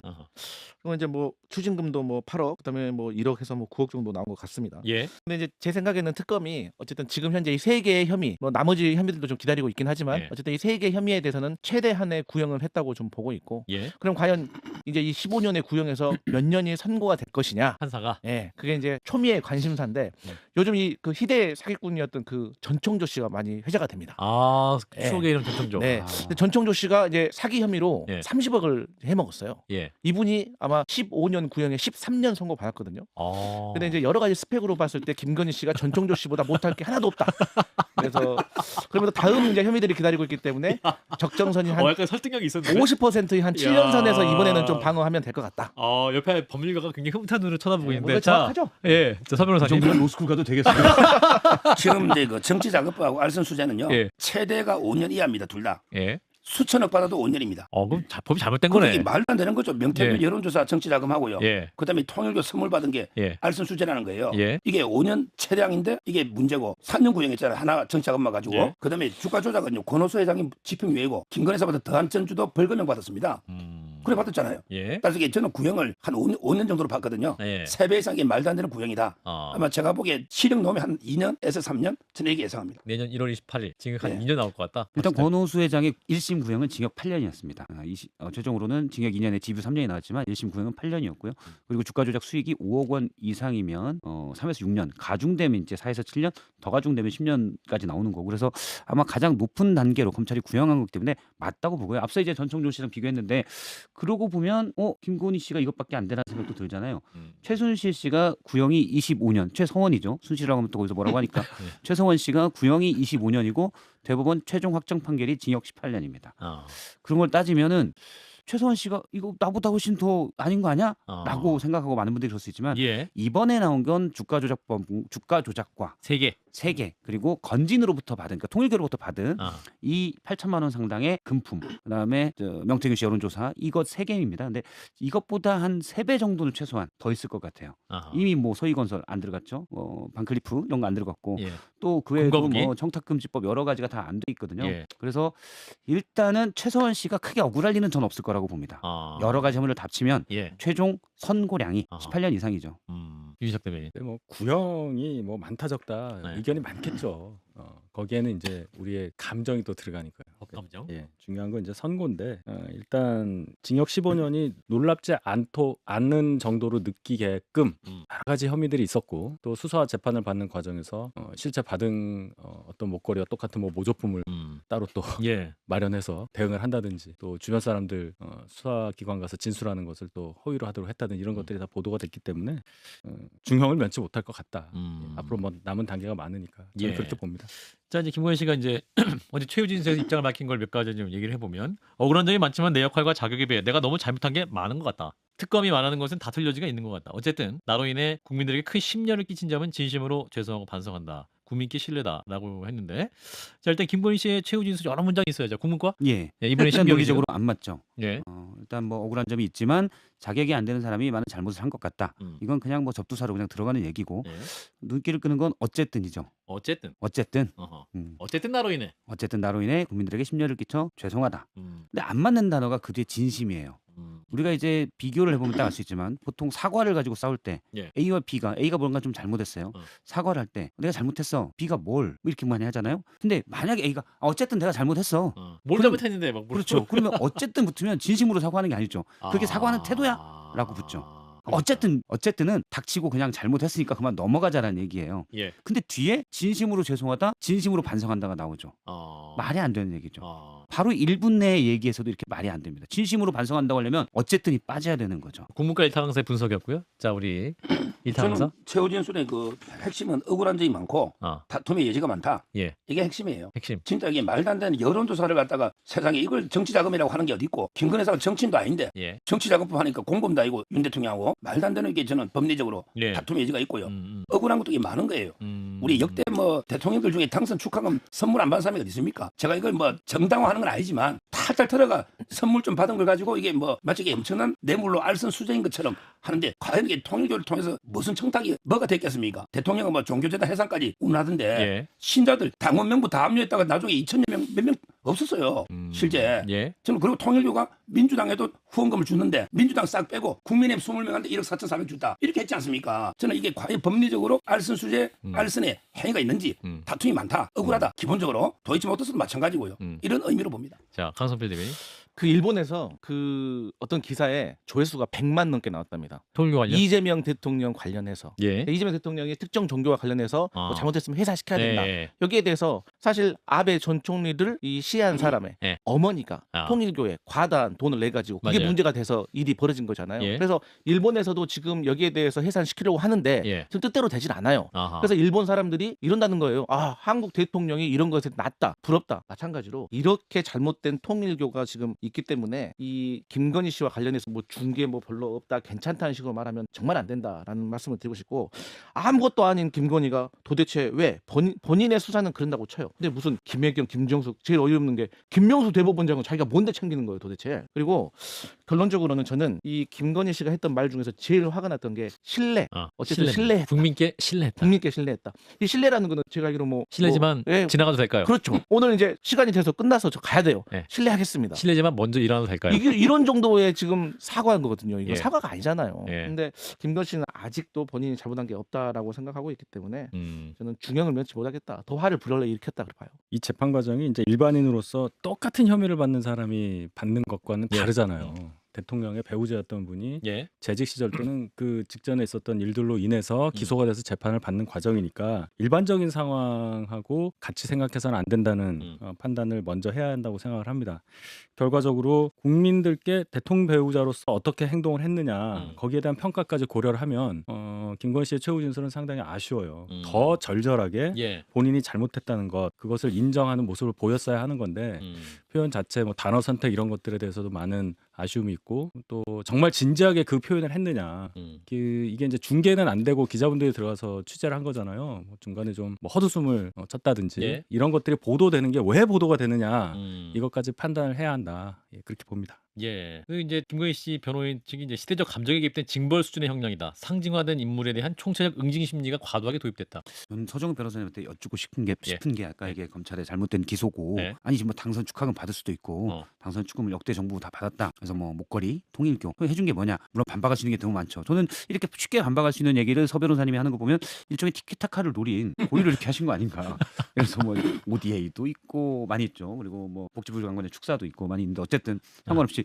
근데 당선 축하금 변호사시잖아요. 김건희 씨 변호를 맡아서 아니 역대 정부 다 받았는데 뭐냐 무죄 나올 것 같아요? 그거보다 이제 그 아니 그것 좀 얘기해 주세요. 그러니까 통일부가요. 알선 수재라는 게 뭐냐? 윤석열 대통령의 직무에 대해서 알선을 해가지고 대가를 받았는데 윤 대통령이 조사를 못했잖아요. 이게 김건희 여사가 윤 대통령한테 무슨 알선을 했고, 그래서 윤 대통령이 무슨 통일교에 해주는지가 불명확하더라. 따라서 이 알선 수재 좀 다툼이 많고 다 해봤자 알선 수재 1조 받아도 5년 이하거든요. 1조를 받아도. 근데 지금 이게 8천만 원인데 거의 뭐 15년이니까 5하면요. 거의 법정 최고형으로 다 해놨잖아요. 아니 그건 좀 다릅니다. 알선수재가 말씀하신 대로 5년 이하에 1,000만 원 이하가 맞는데 법대 안내서도 비슷하게 알고 있죠. 그런데 알선수재 구형은 4년이에요. 지금 이제 11년으로 돼 있거든요. 두 개 합체가 주가 조작하고 알선수재가 11년, 정치자금이 4년인데 정치자금도 1,000억을 주도요. 5년 이하거든요. 5년 이하. 그럼 이게 최고형으로 거의 가 있잖아 4년이면. 따라서 이게 그 시대감정 김건희 여사에 대한 이거는 정치적인 저는 이게 마녀사냥 재판이지 법리에 의한 재판이 아니다. 정치자금 예를 들어 뭐 1억 받아도 구형 그래 안 합니다. 그러니까 정치자금법에 대해서는 5년 이하로 구형이 맞게 돼 있는 거고 앞서 11년 얘기한 거는 그거는 위에 그 자본시장법 도이치 주가 조작 그 이득이죠. 이득이 8억 1,000만 원이기 때문에 충분히 가능한 범위 냅니다. 물론 그 범위의 상단 정도가 되는 거죠. 특가법상이잖아요. 알선수재. 거기다 가중이잖아요. 알선수재는 이 특가법밖에 없고 원래 형법에는 없는 죄고 그러니까 제 말은 이게 최고형으로 다 구형이 돼 있어요. 세 개가. 예, 여기까지 하겠습니다. 예.